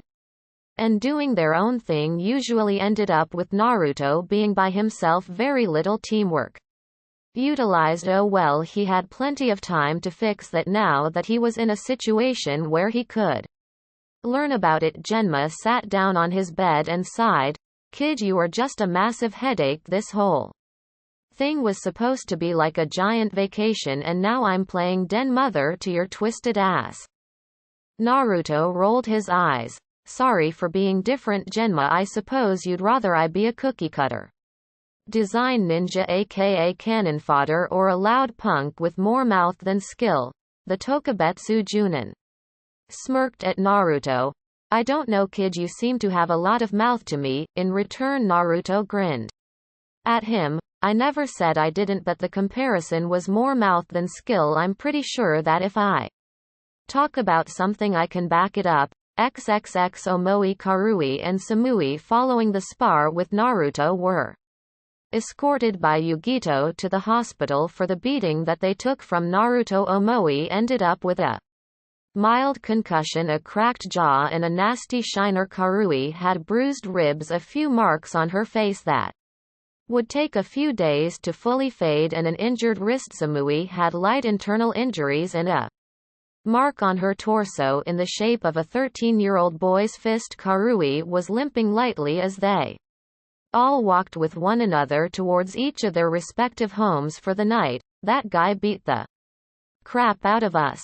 I haven't been beaten like that by anyone our age ever." Omoi mumbled a response. "He did tell us to take him seriously. It's not like he didn't warn us." Karui glared at him but couldn't physically do anything because they were both pretty hurt. "I know that, dumbass, hindsight is 2020. Isn't it? I still can't believe Naruto is a Jinchuriki. He doesn't fight anything like Kurabi-sensei or Yugito." Samui nodded. "Kurabi-sensei is more of an overwhelming force of nature in battle. Naruto-san is something more akin to a skill fighter. He only engaged us directly when he had determined exactly how much effort was required to defeat us all with minimum damage. According to the people at the hospital, he never showed up there. That means a few shallow cuts in his body that weren't even worth healing were all we inflicted on him." Karui let out an incredulous noise. "That's so cool, though. He's our age and he's just like Kurabi-sensei without the lame-ass rapping." Omoi Mumbled through his jaw. He's still not stronger than Karabi-sensei though. Do you think he could put up a fight against Yugito? Samui smiled lightly. I don't know, he's pretty cool though. Karui's jaw went slack at her female teammate's statement. Samui, he's 2 years younger than us and he's not even from this country, he's from Konoha. How can you think anything like that about him? She shrugged and rolled her shoulders. I can think what I want about him, who cares how old he is? That kind of thinking is what got us beaten so thoroughly in the first place. Remember, as they arrived at her house, she started to walk towards her front door. I wonder if he's any good at giving massages. Karui stared at Samui as she went inside. She's not serious, right? She's joking, isn't she? Omoi shook his head and patted her on the shoulder to get her to move along nearby. However, a middle-aged man with black hair wearing a Kumo Hite 8 stopped and looked at the young ninja, having eavesdropped on their conversations, and clenched his fists in anger. XXX. Several hours later, due to a lull in the meetings, Homura instructed his guards that they were free to do as they wished until he called for them, be it in a few hours or a few days. Well, Kotetsu and Azuma were banking on a few days, seeing as how they bragged loudly to Genma, who decided to join them and Naruto about how they were going to go get loaded and laid. Later that night, Naruto simply gave them a simple glance and stated in a deadpan voice that if they had to brag to a 13-year-old kid about possibly getting some, then there was something wrong with them. The two Chunin slinked out of the room with a proverbial raincloud over their heads amid much laughter from their squad leader. This, however, did not prevent them from heading out and making an attempt, but Naruto had to make one more crack, going shopping for the gift that keeps on giving. Or we well just remember, soak your balls in rubbing alcohol at the end of the night. It kills stuff like that, and stay the hell away from me for a week. If I catch something out of simply being in your presence, I'll kill you both. Genma waited for the two to leave before raising a questioning eyebrow to Naruto. Will that shit really work? Naruto snorted in amusement. Fuck no, but I guarantee that their drunk asses will try it later and we'll know when they do, trust me. But I digress. Naruto had long since retired for the night without imbibing in the alcoholic influences of nighttime living the way his teammates were out and about in an attempt to do after fighting an entire team. No matter how little damage you take, the adrenaline from the fight will end up making you somewhat tired after the fight, and thus the young blonde had no qualms about heading straight to sleep after being left alone for the evening. XXX. Kenta Marichio had to watch as Kumo backed down from war with Konoha during the Hyuga incident 8 years ago. While a lot of Kumo's higher-ups were upset that the plan failed and most of the general population were pissed off at the higher-ups for almost forcing another war. However, this held different water when it came to Kenta, as it was his older brother that had been sent over to go through with the plan. Kenta had accompanied him and had been promised that it would be a cakewalk, as he didn't have to actually bring down a full-grown Hyuga. All he had to do was kidnap one of the little girls to bring back in,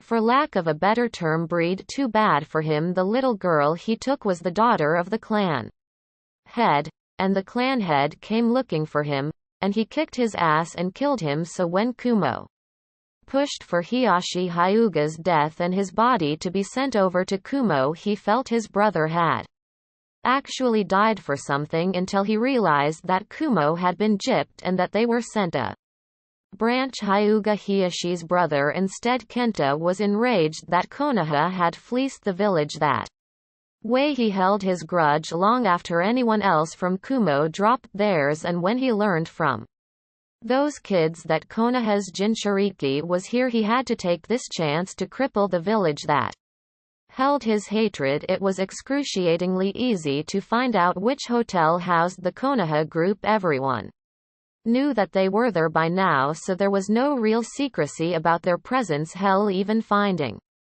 Their hotel rooms were simple. The only one he couldn't get access to or info on was the VIP room. Which was okay with him. He wanted the Jinchuriki. Picking the lock was child's play and a pawn.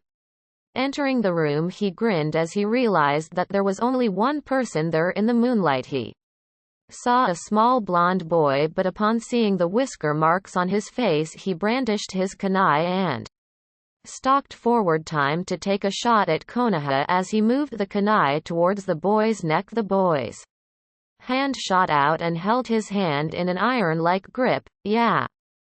Don't do that. Naruto's eyes slowly focused on the man standing over him. Hello, assassin. Not what you were expecting, am I? The man couldn't draw his eyes away from the stone-cold blue eyes that seemed to bore into his brain. Trying to pull his kunai away from the deceivingly strong boy, he tried to stall. How did you know I was here? Naruto huffed through his nose and broke the man's wrist, forcing him to drop the kunai. You tripped my wire. He motioned his eyes to a wire wrapped around his finger set up in front of the doorway and by the window. Now let's kill you and be done with it, shall we? The man hissed in pain and cocked his other fist back to slug the brat in the face before he ended up catching a bare foot to the face that sent him flying back into the door of the room. Naruto stood up in a crouch on his bed and smirked at the man. You're so fucked, I'm telling, Naruto said in a childish way. Before fleeing through the open window, the man growled and gave chase. If that little bastard actually made it to the Raikage's office, he was dead. It wouldn't matter that his brother was so highly ranked before his death, as the current Raikage was against the entire plan altogether. Back in the day, it was common knowledge around the ninja population that the man was almost fanatical when it came to his hatred of Konoha, so it could be easily stated that he tried to kill their Jinchuriki as he ran across the rooftops. The Kenta panicked. He gave Naruto at least 10 good seconds to disappear before he gave chase. Whether he knew it or not, 10 seconds was 7 seconds too long to give Naruto when you wanted to directly capture him, cursing at himself for his own stupidity to allow the boy time to get away. He attempted to head straight to the tower to cut the boy off at the pass. When he reached near the tower some odd 5 minutes later, he grinned to himself. The boy hadn't arrived, or else the alarm would have been sounded, and a chuckle almost came from his throat as he saw the boy land nearby on the same rooftop. Looks like you're not too fast, boy. Naruto grinned sheepishly at the man. I guess not, huh? Oh well, it's not important how fast I go anyway. Kenta gripped a kunai in his unbroken hand. Oh really, so I'm guessing with talk like that you don't mind if I kill you? Naruto shook his head, grin still in place. Well, I don't know what you want with me, but I don't care if you kill me. He saw the man coil to attack. Because I'm just a motherfucking decoy. Say cheese. Naruto pointed off to the side where another Naruto smiled and burst into smoke. XXX. Meanwhile, elsewhere, Naruto had found the mansion of the Yatsuki clan and was already inside, having been invited inside by a quickly after being surrounded by ninja, and was currently seated in his study. Well, he definitely had intent to end my life.